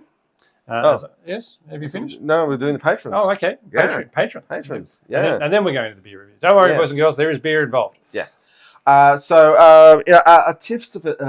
artificers here, and they get the interview early and the ad-free video and audio of the show, are Brian Jenkins, Chris Bezet, Cornelius Weber, Jonathan Markle, Johnny Oot, Maxi Mixed, and Pear. And our apprentice tier, who get the show ad-free, are Anton Gorbanov, Carter Heller, Christoph Keller, David Mulvaney, Elliot Spicer, Flody Berb, Gihuk, Hans Wang, Henry Hemmer, Jay Beckman-Strauss, Jamie Stokes, Late Apex, Martin, Russell Phillips, Scotch 12, Steve Matthews, and Tony L. Now, Rob, just do you want to explain the Patreon situation? I have no idea. I don't do Apple things. Okay, so basically, if you want to sign up as a patron, do it on the website, not through the Apple app. Otherwise, I'm an Android man. Otherwise, Apple will keep more of the money, and I'm sure Google will start doing that soon. Okay, so there we go. Back into the second half of the show. Beer review. What have you got for us, Rob? It's something slightly associated with CV-90s, the Royal Dutch Extra Smooth, a tribute to Coast-Horn Brewery. I've never had so much trouble opening a beer in my life, Rob. There we go. Royal Dutch, established 1806, which is Not a golden era of brewery founding. Imported quality. That's what they're telling us. Oh, imported quality. Right. Yep. I mean, nice big silver bullets. 4.3%. Dutch beer is mostly notable for its cheapness, but we'll get the Dutchies coming at us now. So I'm assuming it's a 500 ml. But can. I always like a 500 ml can. Yep, it is a 500 ml can. These glasses are struggling with it. But cheers. Cheers, indeed.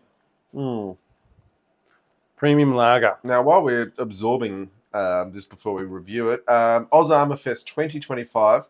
We're still saying we are planning to be there, and we would love as many of you who can make it as possible.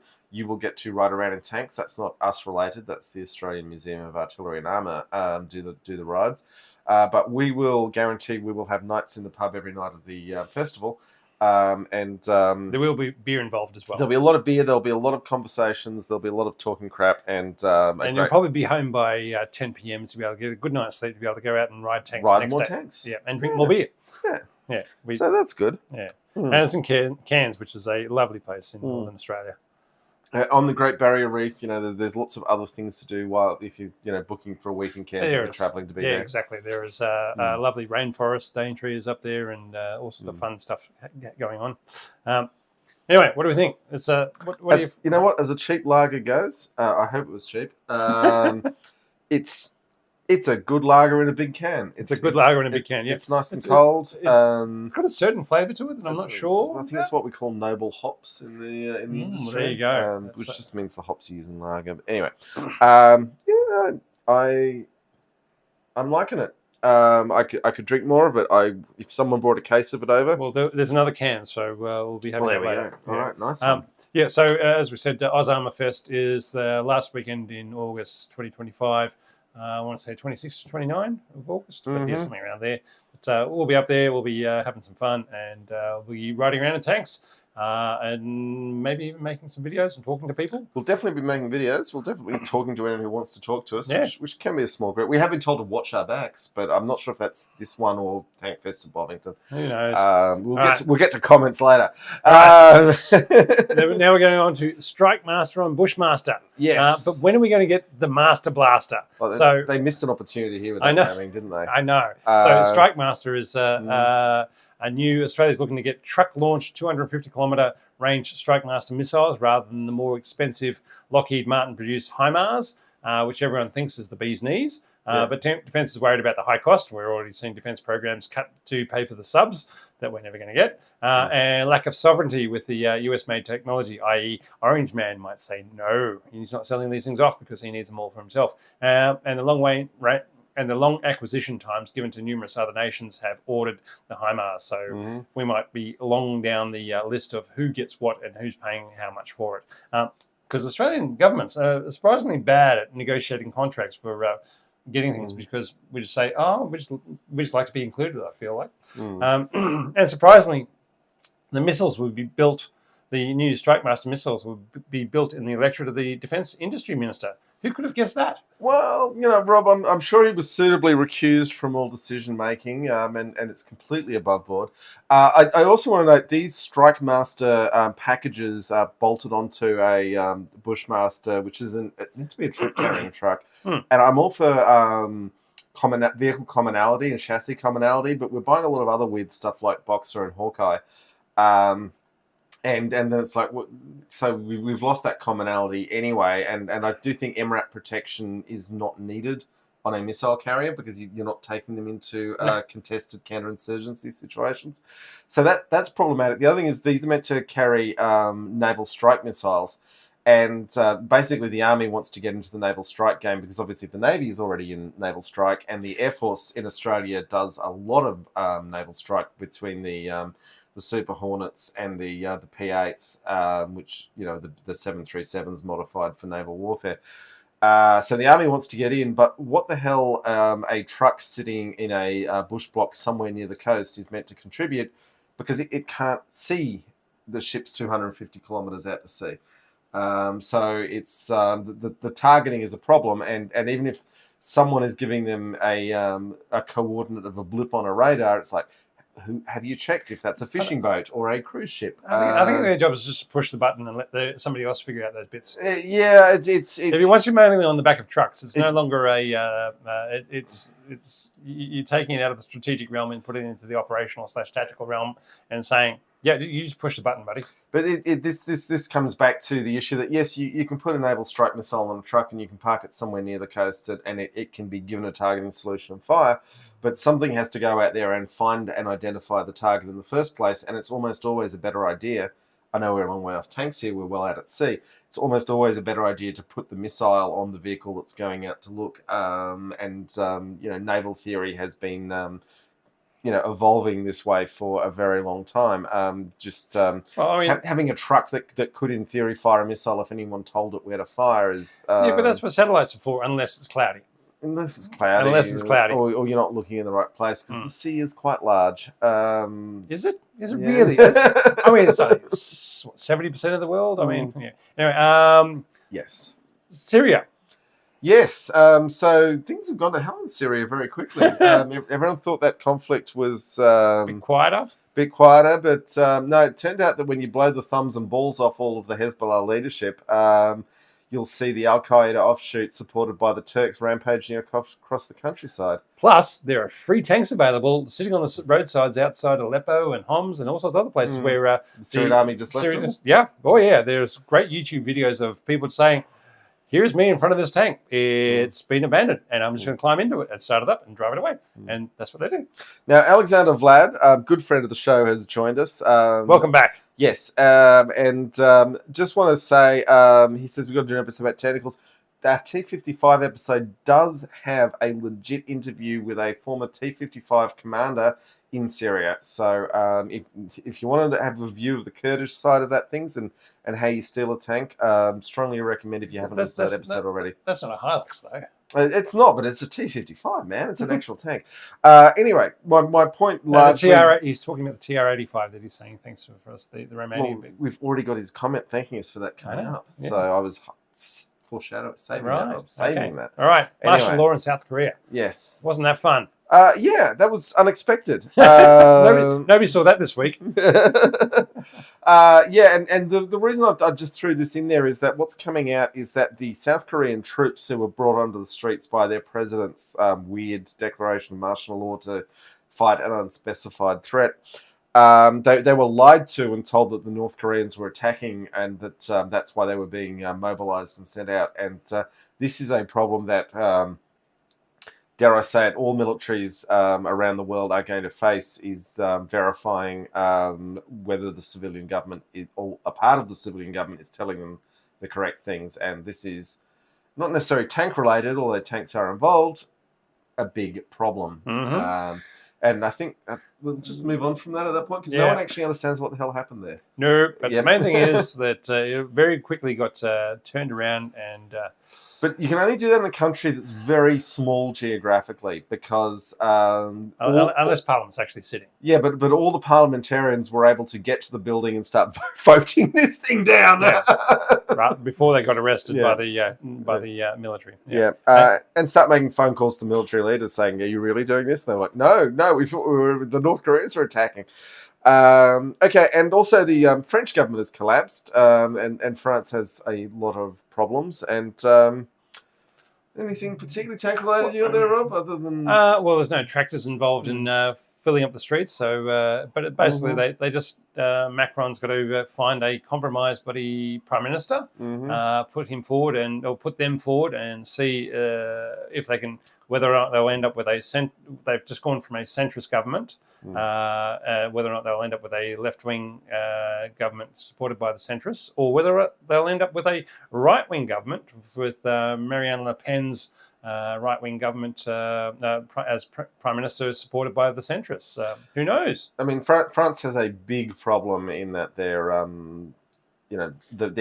polity is divided between the left and the right, but Macron, as a centrist, basically appointed by the finance industry, is... the Prime Minister was trying to bring in austerity measures and cut the budget by $60 billion, and basically by using emergency powers and which includes the clause that they're allowed to the Parliament is allowed to, or whatever they're called, is allowed to ask for a no confidence motion, The Assembly. and they did, and he didn't get by. So that's why he got But he outed. never had the numbers. He was lucky to survive as long as he did, because fundamentally Macron ignored the left, which has most of the numbers in the Assembly. It's better. It's a 1/3 split between from a very casual glance at it. It's a 1/3 split between the left, centre, and right. But the good thing is that they can just keep on governing as a caretaker government without making any new laws or anything else. But they can keep on paying people. The government, it hasn't actually collapsed. It's just saying, well, we got a problem. We got to figure it out. We've got time. We don't actually have to make any emergency decisions unless we really want to. Now let's move on to the bit everyone's been waiting for. Comments from the crowd / letters to the editor. Now we did ask the patrons if they wanted to be involved, and 2 of them responded. So Anton Gorbanov sent in, "Hey guys, love the work you're doing. You'll make a few hours out of my workday that much better. Please continue staying as unbiased and awesome as you are. And Thank you. Maybe you could do a standalone podcast about the mouse at some point. Is my favourite tank and it's a fascinating history." Yes to all of that. Yep. Yes. As I said, we've done our super heavy Allied tanks. Now, one day we'll be doing the super heavy Axis tanks. And in terms of bias, obviously no one is free of bias. We do our best to be reality based, and we know that upsets some people, and that's okay. They're not here. Yeah. All right. Chris Pezze said, "Yes, I want to be included." Here you are, Chris. I'm assuming ABBA will make an appearance. We weirdly left ABBA out of the CV-90, but ABBA has a strangely strong place in Australian culture, though. It does. I mean, they were the birth of 4-chord power pop, and they deserve a place for that. But I was about to say they have a stronger connection to Australia than a lot of other places in the north. Yeah, well, we go crazy for pop. I mean, Beatles as well. I mean, I'm there, baby. Let's talk now. Going through, we had our old AMX 13 episode had a recent comment. Walrus 2847 felt the need to say the Hood was a battleship in all but name, indeed was the progenitor of the fast battleship, the armour of contemporary battleships. And it's like, yeah, but the point we were trying to make, going way, way back, is that you put a light armoured vehicle on the battlefield and generals will use it like every other armoured thing. And Hood was destroyed in Denmark Strait because it was put in a position that its armour couldn't handle. I feel that if we get any more battleship-related comments, that we're going to be here all night. So we're moving on from that. We're moving on. We're not after a right of reply, John. We're going to do replies, Rob. Anytime you feel that you got a reply, you just let it out there. All right. These buggers don't get in the show without getting replied to. All right. So Half-Life APC 8777. This is on Little Claire. This episode aged like a fine French wine, especially in regard to the Houthis. Now, I'm going to assume given that French wine is generally considered to age well, that this is saying our episode aged well. Yeah, okay. Yeah, that's how I read it. Let's go with that. Now, the video on the Murrayville tank graveyard, Uncle Steve said, unguarded in America, they would have been stolen for scrap metal a long time ago, LMAO. P.S. Love the video. You guys seem to be a lot like the blokes I sprouted up with. Love from America. Thumbs up, thumbs up. Thank you, Steve. All right. And Marcus Shanes 843 said, I see a pair of M3 Lees and a Matilda. I think there's a facility in Australia that restores World War II tanks and displays them. When I watch this vid with the old rusted out scrap tanks, I think the scene looks apocalyptic, like something out of a Mad Max movie. There's nothing out there but old scrap and junk. You forgot the snakes. Good vid. Greetings from the US. There's plenty of snakes. Hurricane Daniel did let us know. He's talked to the owner of these tanks in 2021. Back then, she wished to inform people that they were owned by her and her father and now her. They are not a collection, nor do they like people going onto their land. Her father brought them to cut the arm plate off to build items. They were not bought to be turned into tractors. Which is probably why they're still in good condition. But yes. Clayton and the model tank. Oh, sorry, this is Captivate them. Talking about Clayton and the model tanks. Putting ERA and the cope cage on his model T-34s and Tigers to upset one friend who sometimes comes by and is a little bit autistic and enough to notice changes to them in the display case. This is a really lovely interview, lads. Excited to see what you have in the autoloader for the new year. All right. And Racksnake said, good content, bloke. So thank you for that. Now, when we launched the new intro video, we had some comments there. My love for the new intro is sponsored by TR85. You know you want to do it. We have Rocket Dude 99 said, been listening to you since 2022, and I just learned you guys had an intro video since I just listened and never watched the streams or videos. Well, I'm glad you got there in the end. All right. Talking Tigers with the Tank Archive from Pabs Islam 5543.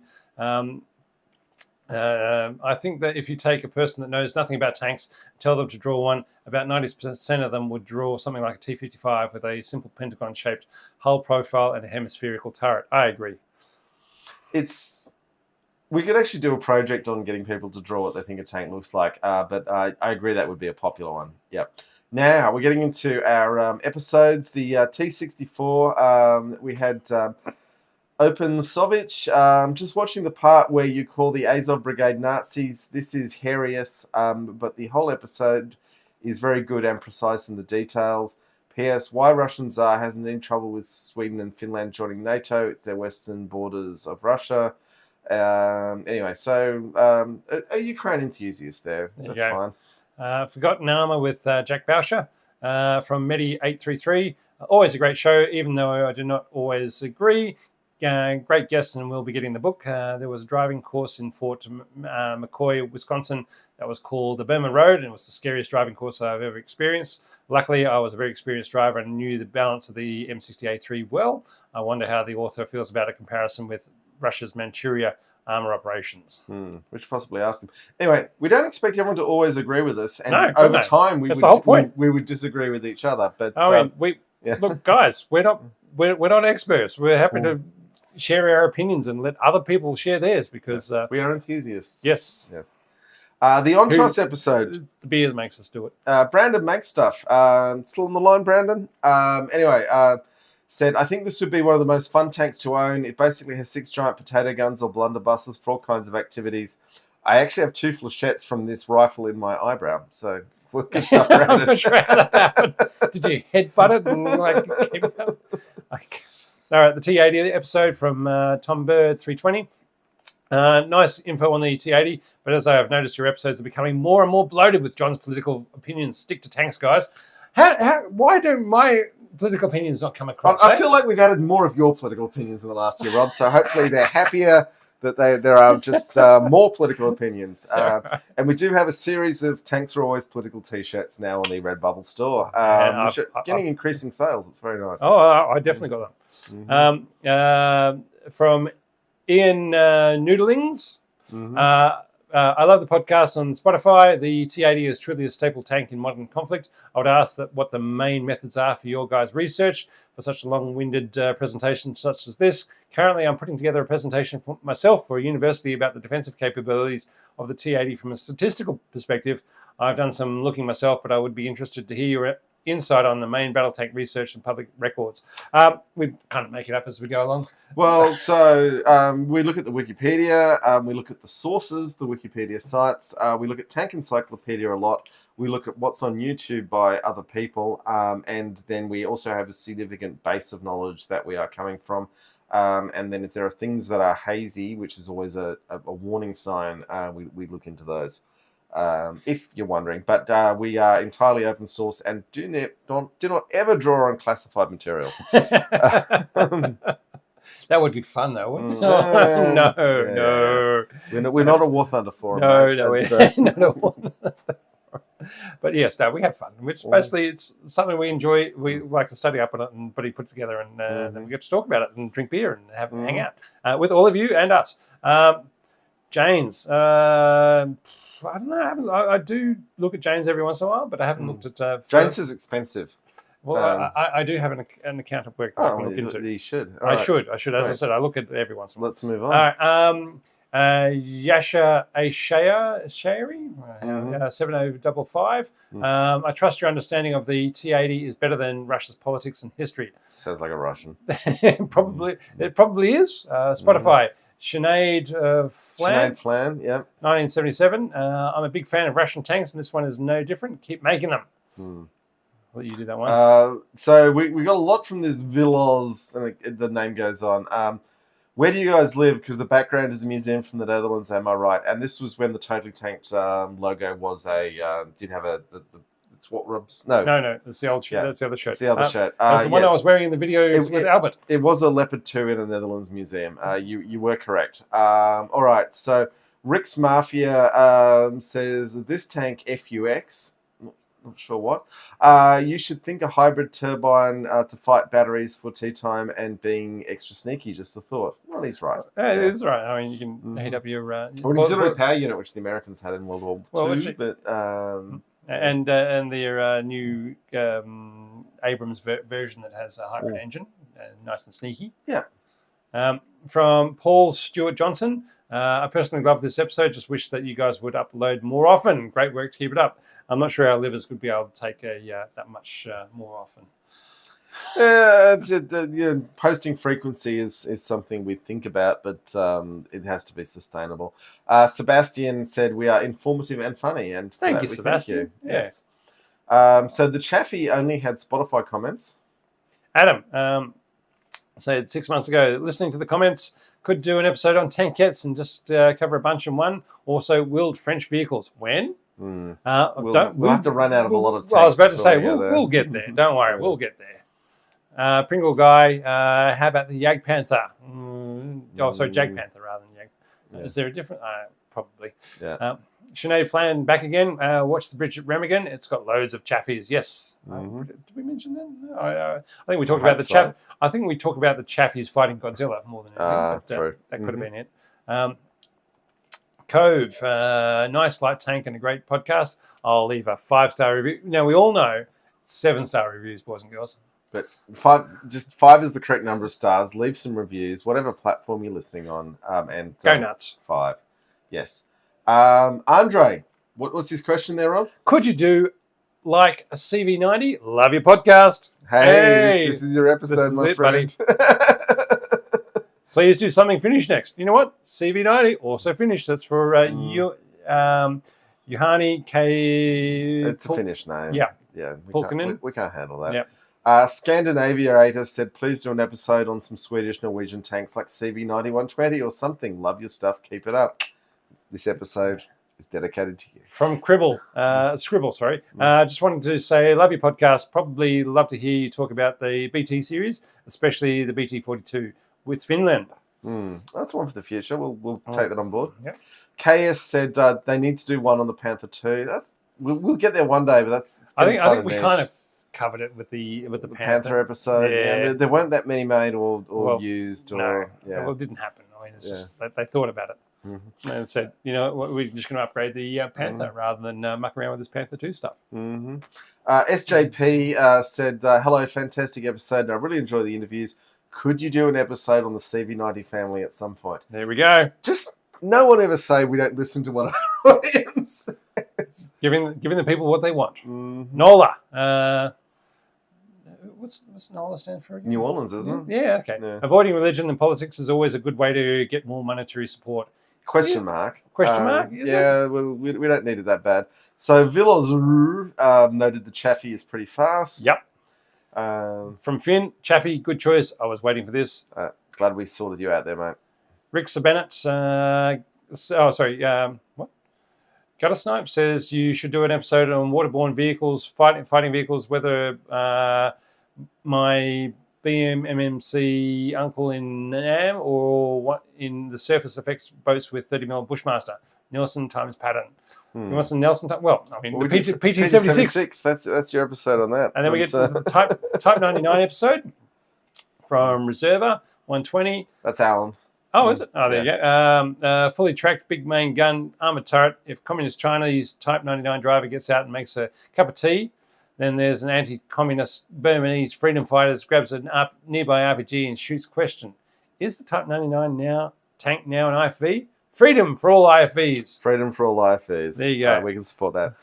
Thank you, Alan. Not all of your comments have made it into this because they need a lot of unpacking. But, yeah. Love you, Alan.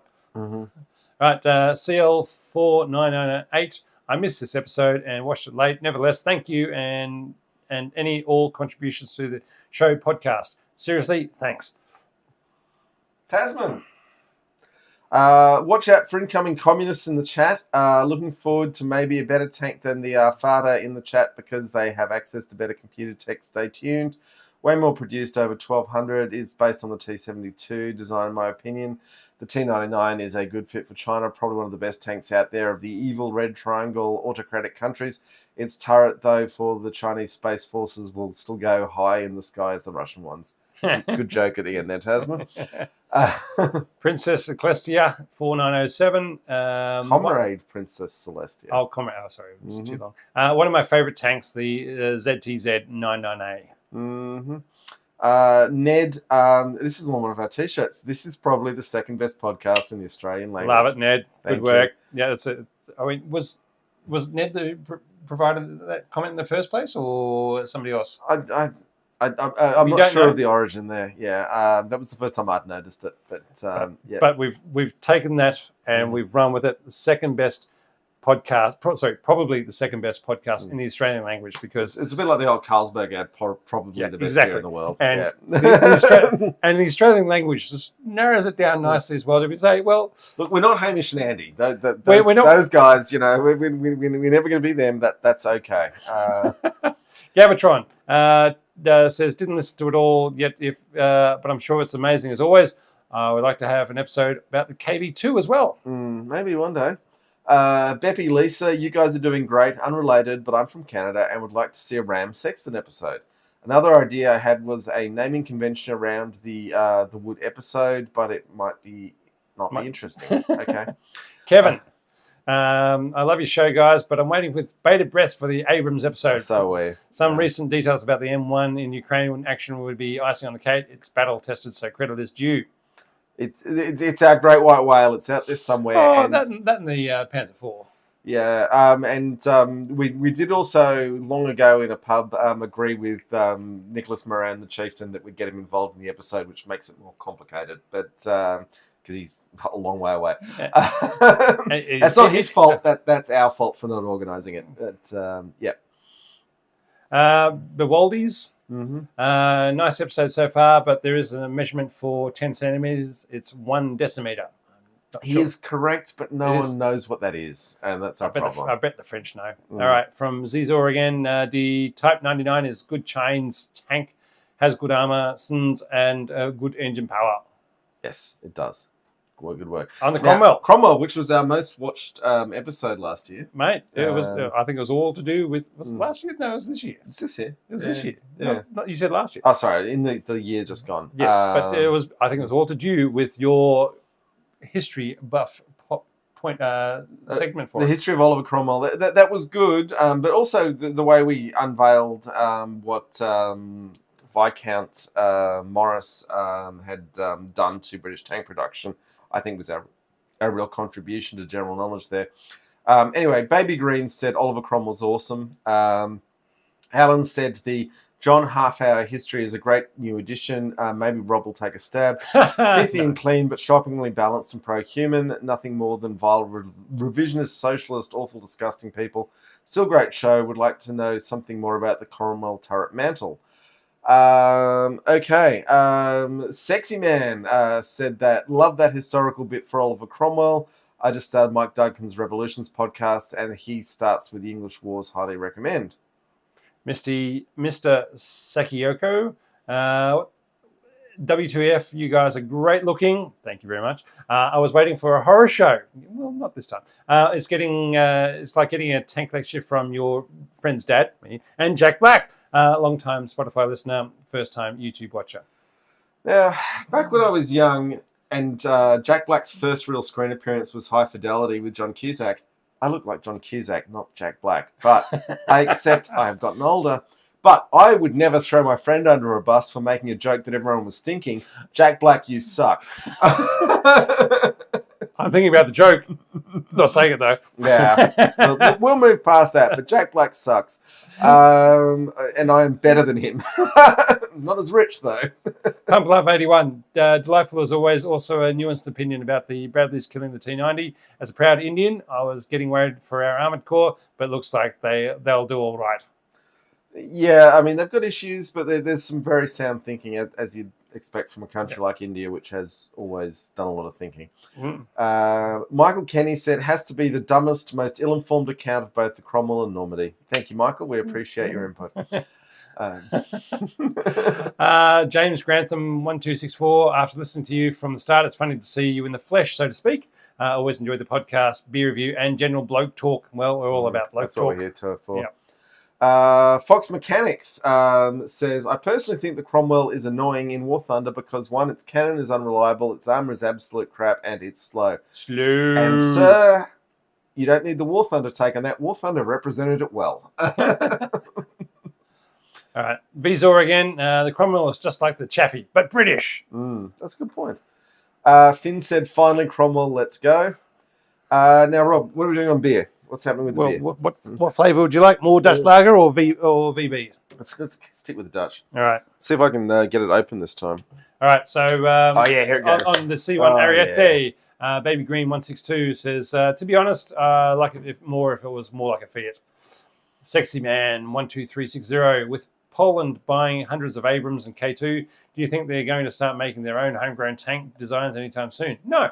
I don't think they will. I think they'll quite happily play everybody, like Romania, play everybody off to say, do you want to sell us some tanks? Do you want to sell us some tanks? And go from there. Jamie Stokes, monthly Ariete, the little tank that could. I certainly agreed. From Spotify, Sinead Flan, 1977. Can you do an episode on the T-3485? We did an episode on the T-34 back in the dark ages when it was just audio only, and it'll be a long time before we do a T-34 variant, I think. But anyway, there you go. Thank you for asking that. Next, 1066, will you make an episode of the King Tiger? Tick. Done. Did that this year. Andre, hey, I'm your longtime fan. Could you maybe do this CV-90? Here we are. Hey! Here we are, Andre. Dant Willar, mouse next, please. Well, that's certainly We're getting a few requests for the mouse. That's definitely moving up the list. I mean, like two built. I mean, it's hard to kind of do anything, and there's no actually combat experience. So anyway, all right, great episode. From Sebastian, great episode, and I am very excited about the next tank. From Vizor again, this is great episode. That's in all caps. So that's why I was going to shout about. Please make an episode about the M1 Abrams. Probably. I think we'll just do an Abrams episode. Yeah. Finn said, when I saw it said Ariete, I thought you were talking about the Italian fighter jet. Well, that's fair enough. It does mean eagle or something, doesn't it? Oh, Ram. No, it's Ram. Okay, Ram. Yeah. Sorry. Nikki, great podcast. Stupend. It means stupendous. Yep. The end, Kraft said, great episode as always. Thank you for that. Now, moving on to the M48 pattern episode. Alexander Hodge, hope you're around somewhere, mate. Said, super choked, I missed this one. I love myself the good old M48. Too bad I was on night shift. I'll be sure to make it next month. Mulvers, another great episode. Thanks, lads. My favourite Patton moment remains Patton's fighting Rommel's Pattons in the movie Patton. That is a good moment. That is a good moment. Mehdi, this is the Patton episode, of course, said, now this is a well-needed slap into reality about the entire history of General Patton. I was taught at Fort Knox to worship the man and did until I learned more about him. Thank you for this. All right. Cheers, man. That was a good episode. Good little section, John. Smugly 6793. I've always loved the M48. It's the most tank-looking tank in my mind. It is a very tank-looking tank. You can't take that away from Texas Nationalist, 1836. I'm assuming that's when the Alamo or something was. God knows. Oh my God, Patton had money and I don't. That's wine. Yeah. So it's a mixed caps on that one. And anyone who self-identifies as a Texas Nationalist, I would treat exactly as I would someone who identifies as an Australian nationalist. Yeah. Which is that anyone who views themselves as a nationalist doesn't know their history very well. Yeah. Pump Love 81. Pump Love. Another banger, including the start. I had to reconnect my Wi-Fi 3 to 4 times before realizing it was you guys. Yes, it was us. Yes, I have seen a few in different cities in India, which my parents forced me to pose in front of as a child, like that improved me odds of landing a hot one. I hope it did. Also, are there good primers for reading up on the caliber of the different guns you folks discussed? At times, I'm quite lost. Just say Wikipedia would be a good start. Wikipedia is not always reliable, but gun calibers, it's pretty solid. Yep. All right, and the Spotify comments. Visor, very nice. 5 stars. Nice. Jonas says, please make an episode on the Object 292 or 278, please. We have no idea what those are, but we will look into them. Yep. Sharkfin 365, do the L333. What are that? What's that? Okay. I'm assuming it's a tank. Slack, overall, I prefer the Leopard 1. Which is a fair assessment. Pringle guy, I think you should do the King Tiger. Done. Solid. Anjit Chandra, great episode. Love the part about the Indo-Pakistani War. I have read this book, M48 Patton versus Centurion, Indo-Pakistani Wars, 1968, which had a lot of relevant info. Good stuff. Next said, when will you do the King Tiger? We've done it, guys. Okay, you all wanted the King Tiger. We have delivered for you. Niha, episode was good, but disappointed that the jingle doesn't play before the beer review anymore. Please bring back that jingle. So that jingle from the early episodes belongs to the Dreadnoughts, and we never had permission, and we don't want to get sued or have to delete episodes. So while it was a very good jingle from the song Jolly Rouge, we just need to move on from that. When he says we, he means he, because I have no idea how any of this works. I just turn up and talk. Anyway. John does all the work. Anyway, the Dreadnoughts are a great band, and everyone who likes this podcast would enjoy listening to them. So Cove says, cool tank with lots of battles fought with it. Indeed. The Renault FT. All right, from Albert to Monterosori. Also, the first Italian tank designated as the Fiat 3000. I think we mentioned them in the show, but yes. We do. We certainly do. Mm-hmm. Sexy man! Keep on tanking is unironically great. We should probably put that on a t-shirt. You should probably put that on a t-shirt. Okay. Pump Love. What's Pump Love got to say? Again, it's extremely heartening to know that strapping gentlemen, like the presenters, had some episodes of gaps with attractive women, but it's her loss. Another banger of an episode. That was me talking about how I misidentified a Renault FT. Thinking it was a Japanese tank in the war. Yeah. Now the Spotify comments. Now I think we'll just call this Palege. M18, please. Love your podcast. We've done the M18. Yes. Yeah. It's just go back and search. Villozer said very nice. Sinead Plan, can you do the T72 or T80, please? Both done. Tick. Dunt Willa, once again, great episode. Mm-hmm. Alex Yan Tuan, could you do the Strigswagen 103? Done. Yeah. Got to look back in the back catalogue, folks. Mm-hmm. Melpenfold, could you do the M10, please? That is, on the other hand, is something we do need to do. The Jackson, and there is one up in Cairns, so we'll do one. We'll do something. Do something with that. Yeah. Cove, great podcast. Thanks for also posting it in Spotify. Maybe do an episode on the AMX 40. Certainly, you can try. That is a tank to put on the list. Yeah. TR85 episodes from Captivate Them. Multi-misc. I have no idea what that means. You absolute beauties, you mad lads, actually did it. Fuate tare. And then some thumbs. I'm assuming they probably speak more Italian than we do. That's Romanian. Romanian. Oh, there you go. Yeah, sorry, I'm thinking so. What am I thinking? And Alexander, that was him. He's in the comments. He's happy. All right. So Egdar said, strange creature. Fair comment.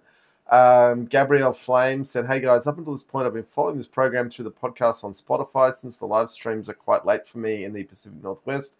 I was dropping in to ask you guys if you could do an episode on the M103 sometime in the future. If so, that would be freaking awesome. That is definitely a tank we need to talk about. The we M103. certainly do. Yeah.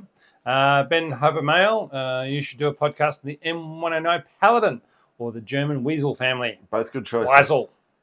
Screwball 70. I didn't know Romania had a domestically produced tank. No, neither did we. There you go. We learned. We all learn things together. It's like a Pokemon episode. What do you know, Joe? Sexy Man says we need to talk about the FV4005 rolling around at Bovington. I think we have mentioned it in the past, and should we ever get to Bovington, we will talk more. But well done, Bovington, for getting it going. Oh god, the biggest turreted tank or something like that. Yeah, I mean, it's basically a Centurion with an oversized turret on it. But yeah, sure, it's good. We love it. It's good. All right, X Magma 4633. We could have Abrams or Leopards, but we mainly keep old tech because it's cheap to maintain and because the higher ranks are too lazy to spend more money to change our MBTs. with new ones. They upgraded the TR-85 many times, and at its latest modernization, even Ukraine used different types of tanks, and usually they get destroyed by drones or they get heavy damage very easily.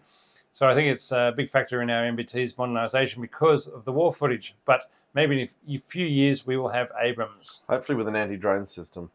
Milo says, great story. Moving on to the Spotify comments, please do Kampfwagen E100. It was unfinished, but that's the mouse, yeah? No. Oh, no, okay. no, that was half the size of the mouse. Oh. That was the so you went from the Tiger 2 to the E75 to the E100. Mm-hmm. It was going to be, so they had the overlapping road wheels and the same sort of design, but each one got twice as big. And then the mouse was twice as big as the E100. Anyway, they want to know more about its turret. World of Tanks shows the Cuba turret, while War Thunder shows the mouse turret. Okay. Nice. Meow said meow, meow, meow, meow, meow. No, but then, and then meow, meow, meow, meow, meow, meow, meow, meow. I didn't want to read them all, but we did it anyway. Great. 3N, and it goes on, says Ramonia built Puma helicopters during this time. This is weirder than wanting a Western engine in their tank. Fair comment. Effing Slayer says PZ4 soon. Also amazing content as usual. Thank you. Yeah, PZ4 soon is coming soon. It'll be P38, so the Panzer 38T episode from soon certified pilot. First, hello! Now, I think that's a first comment which went out of fashion in the late 90s, but I'm glad someone's hanging on to that. You got it. Yeah. Panzer Tracks says, love your channel. Hope I can make it to the stream next week here in the Netherlands. Sexy Man's back, saying absolute fave in World of Tanks. On Spotify, Palej says, great tank. Sergeant Sprinkles says, it's not a bad tank to be fair, especially in War Thunder. Lots of letters and numbers says, if you want to play the PZ-38T, you can still use it in War Thunder, unlike World of Tanks. From Arthur McMicken. Nice. The T-62 episode from Carter Heller. Just got the T-62 in War Thunder, and it's so badass. It had a hell of a gun for its time. Yep. Zendek, this was a lot of nonsense. Is this one? Thanks for your feedback. We appreciate it. We'll From Brandon, dang it, I missed the live streams. I'm setting several alarms on the next one. Yeah, we know we need to look at the time we send these out, but this is, for a global audience, not the worst possible time. And it makes sense for us. And it makes sense for us, which is a big we don't want to start drinking this heavily at 9 o'clock in the morning. 3 o'clock probably is. Probably we feel that our lives are day drinking for what we do, even though we're enclosed in a little room in the basement. Hang on. Just think, we are looking at the times, but we don't have any plans to change right now. No. So we got called up on a political comment here by Erling Hope saying Trump killed fewer people. Roughly 20% of the 1 million COVID deaths are estimated to have been preventable if he hadn't gutted and disbanded the Pandemic Response Office. Minimised the threat repeatedly, mock mask wearers. That's 200,000 body count. That's the Trump body count. And I would still say, compared to Obama and compared to every American president since, Madison, I despise Trump. I despise the looting that his family's about to conduct. But he didn't kill a lot of people in wars by the standard body count of a US president. Now, I was about to say, so he didn't kill them by, I totally agree. He murdered a lot of people by his bad pandemic response, but yes, he hasn't actually tried to get out of it stuff. But give him time. I was about to say, we got a whole new 4 years of seeing what he can achieve. All right, hang on, which episode is this one? No, hang on. Sorry, we're still in the last one. That's right. It's T62. Let's keep going. Yep. Fox Mechanics. This podcast is so awesome. I'm probably one of the youngest and German listener. I absolutely love tank design and military in general, and this is a peak podcast for tank lovers like me. That's what we're aiming for. Yeah. All right. Sebastian, greetings from Austria. I want to thank you guys for making this amazing podcast and hope you are doing great. I think we are. Doing all right. I think we're fine. We can afford beer and camera equipment. That's really all we're hoping for in this world. Finn let us know he got to watch and meet the RAAF Roulettes, and we thank them for letting us know that. Yeah, that's great. Arnard Heeft said thank you for making this podcast, and thank you for listening, Arnard. Laddie 1.0, Hey, greetings from Germany. First of all, really nice episode about the T-62. Second, I would love to hear some episodes about IFVs and the general history of tanks and the wars they have fought in, and some criticism. I think it would be a bit nice to look a bit more into the prototypes of the tanks. For example, the Leopard 2K for the Leopard 2. I hope my English isn't too bad. It was much better than my German. Let's just put it that way. Your English is fine, and we will take your points on board. Heavies, the heavy episodes from some squiggly line person. It looks Korean. Could be wrong. Big thumbs up. It's a good. squiggly line person. Ben Hover Mail, I just printed a T95. Very cool. Love the podcast. Bill Ball Buster says the A39 Tortoise was arguably the most successful of the heavy assault tanks that emerged from World War II. Nuffield built 6 pilot tanks by 1945, and these were sent to Germany for extensive testing. Though weighing in at 68 tons, it was 78 tons. 78 tons. It was found to be as agile as the 40-ton Churchill used in World War II, but its firepower was tremendous. The 32-pounder Sabo round was not bettered in penetration until the L7 rounds of the 1980s, which is a good point. There you go. Sexy Man. Love the show, boys. For M1E3 name, I put forward the great American cavalry commander James Ewell Brown Stewart. Name it the M2 Jeb. I guarantee you, it's not going to be that. Donald Trump is not going to call the tank the Jeb because of Jeb Bush. Yep. And I would say Jeb Stuart's greatest contribution was disappearing in the Battle of Gettysburg, leaving Lee blind. And for that, we thank him. Yep. All right, from Razor XYZ. Do the Kranwagen. Don't know what that is. Well, it depends. I mean, it just means tank in Swedish, doesn't it? Okay. Yeah. BT42, please, from Parledge. Bizan says, can you please do Stugs, the German tank destroyer? Early episode has been done. It is up there. Yep. Bizor again. Nice. Kevin, please do the Abrams. Look, I think we'll try and get the Abrams done this year, but we look. Is it an election promise, or is it a core promise, or is it a?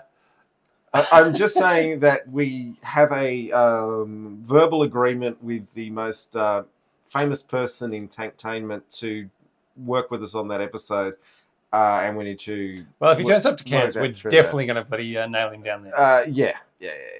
But John will hold that to him. But so Chunk's machine spirit. Now is time for yet another amazing episode about the Mark I tank from World War One. The true father of all tanks. No, I actually reckon the Mark IV is the real one. But anyway, we will do some more World War One tanks, but we need to be a bit careful on that because they're a bit dull. Anyway. Paul Stewart Johnson used to listen to this podcast a lot, but I just sort of stopped for a bit and forgot about it. Now I've tuned back in. I can tell you it's still amazing. Keep it up, guys. Thank you. Thank you. Larty says, nice episode again. Like that you're going over some prototypes. Would be cool to see more of that in the future. For example, the K1 Thumper, the Black Knight, or the Marder 2. Sound good? Yeah, they're all good. Finn says, Tootle. Don't know what that means, but thank you. Cove says, D25, Doom Turtle. Do you think Tootle was Doom Turtle? Yeah. Maybe. Okay. Yeah.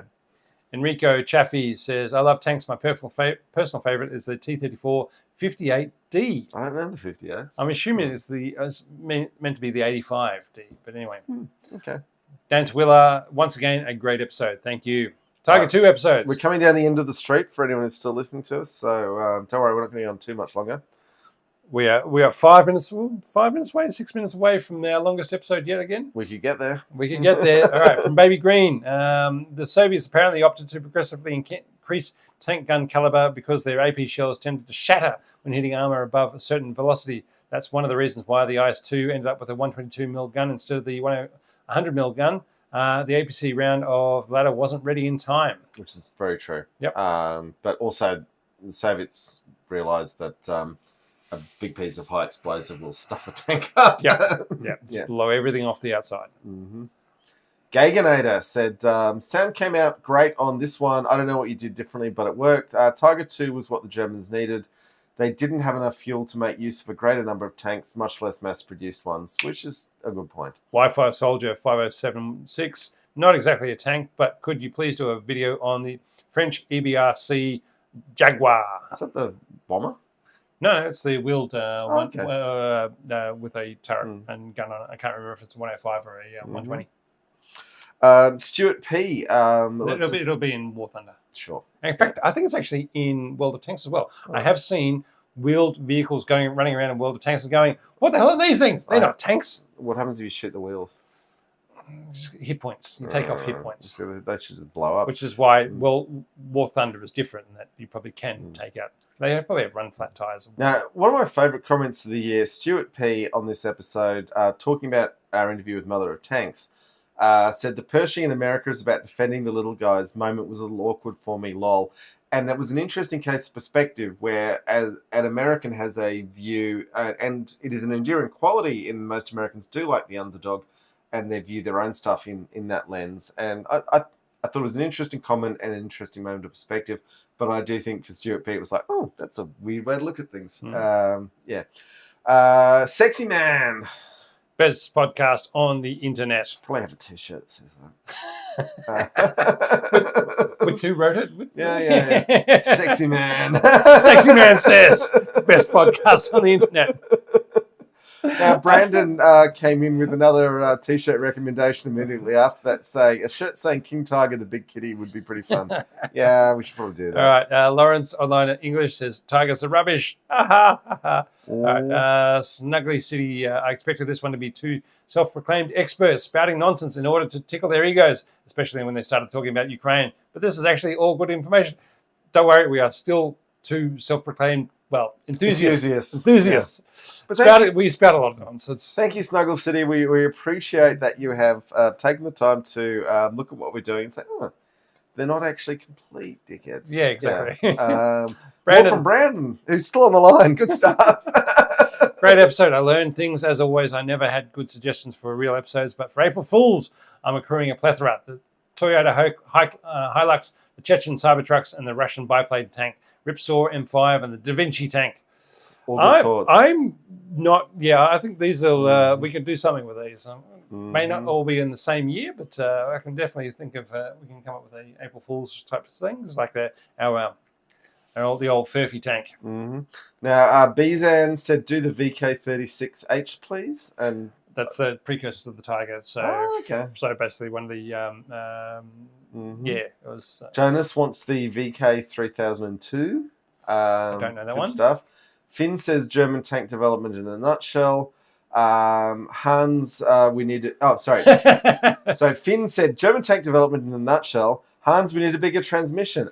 Bigger cannon, you say. 9, better transmission. More armor, you say. 9, better transmission. Battleship cannon. Yeah, Hans. And we had to rehearse that, so I thought we came out okay on the improv there. That was a good little skit that he put together there for us. Cove said, big money here. Definitely one of my favourite tanks of WW2. Big gun and big armour makes it awesome. Shark Fin says, do the Flak Panzer series, please. Probably worth doing. Good thinking. And to round this out, we get to the PT-76, which was one of my favourite tanks and episodes. Rob, what do we got here? Just because you like jet boats, is it? No, I like jet boats. All right, there you go. Oh, yes, the Pippa tank. Ben Hovermail says, love you guys. We love you too, whoever you are, all. wherever you are. Hot Lanta says, I've always been a fan of the PT-76. And in Spotify comments, Rapper Savage said, absolutely love the podcast, lads. When do you next go live? Here we are. Right now. It's all happening. I did reply with a helpful answer. I'll just want to let you know. Sir Tronk's Machine Spirit, which has got to be my favourite of all these user IDs. I mean, Machine Spirit is a 40k reference, obviously. Yes. So Chonk is a fat guy. Yep. Okay. So what is anyway? Can you do the Stone Tiger as a meme, John? That's up to you. I think we'll just have to do a Stone Tiger. But yeah. and then we got someone called Sam with a plane emoji using a boat emoji as a comment. And that is our longest ever episode, I believe, right? We're just over a minute longer? Yeah. Oh, there we go. Than the Churchill. Mm-hmm. Yeah. The Churchill, I'm pretty sure. All right. Look, guys, folks. Oh, hang on. No. It looks like we're ready to go. Let's finalise the poll with 19 votes. The CV-90 is the shiny future of 53%. something weird Nordic thing at 21%, and just another IFV at 26%. Look, I think it's a great little IFV.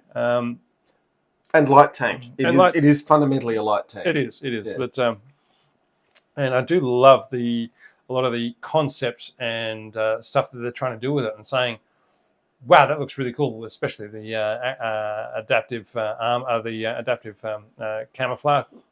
Because when you do the onion of protection, not being identified as a tank is the best layer. You're not going to shoot what you don't see. So they've made a decent effort, but it's still just an IFE. It is not a tank. Even if you want to throw a 120mm gun on the side of it and say this is what's going to happen, but 40mm gun will Bofors will do most of the things the 120 will, except take out other tanks. So it's direct fire support. And the weird thing with that 40mm Bofors, because it is literally, it's moved on a lot, but it is based, the 40mm Bofors is a World War II design. And you remember the British banged on about how they couldn't get a high explosive round in the 40mm casing, which is why the 2-pounder. The 6-pounder. Yeah, but even the 2-pounder was a 40mm. Yeah. Can't do high explosive. Can't do high explosive. And yet the Bofors 40mm anti-aircraft gun was literally available to the British. They put it on their ships all the time, and they probably would have done better with tanks like Crusader with a Bofors gun than their 2-pounder. I think it was the Czechs or somebody throwing the Bofors into some of their early tanks. Yeah. Anywho, thank you so much, folks, for listening. I hope you all have a Merry Christmas. Us all this time. And I'm pretty sure I've got the right video cue to take us out, so we're going to do that, and we will see you soon. Thank you, Brandon. We appreciate it. Thank you, Alexander. Let's just have a quick look, Rob. How many people do you reckon we've still got listening? 17. We got 7. Woo! All right. Thanks, folks. We'll see you soon.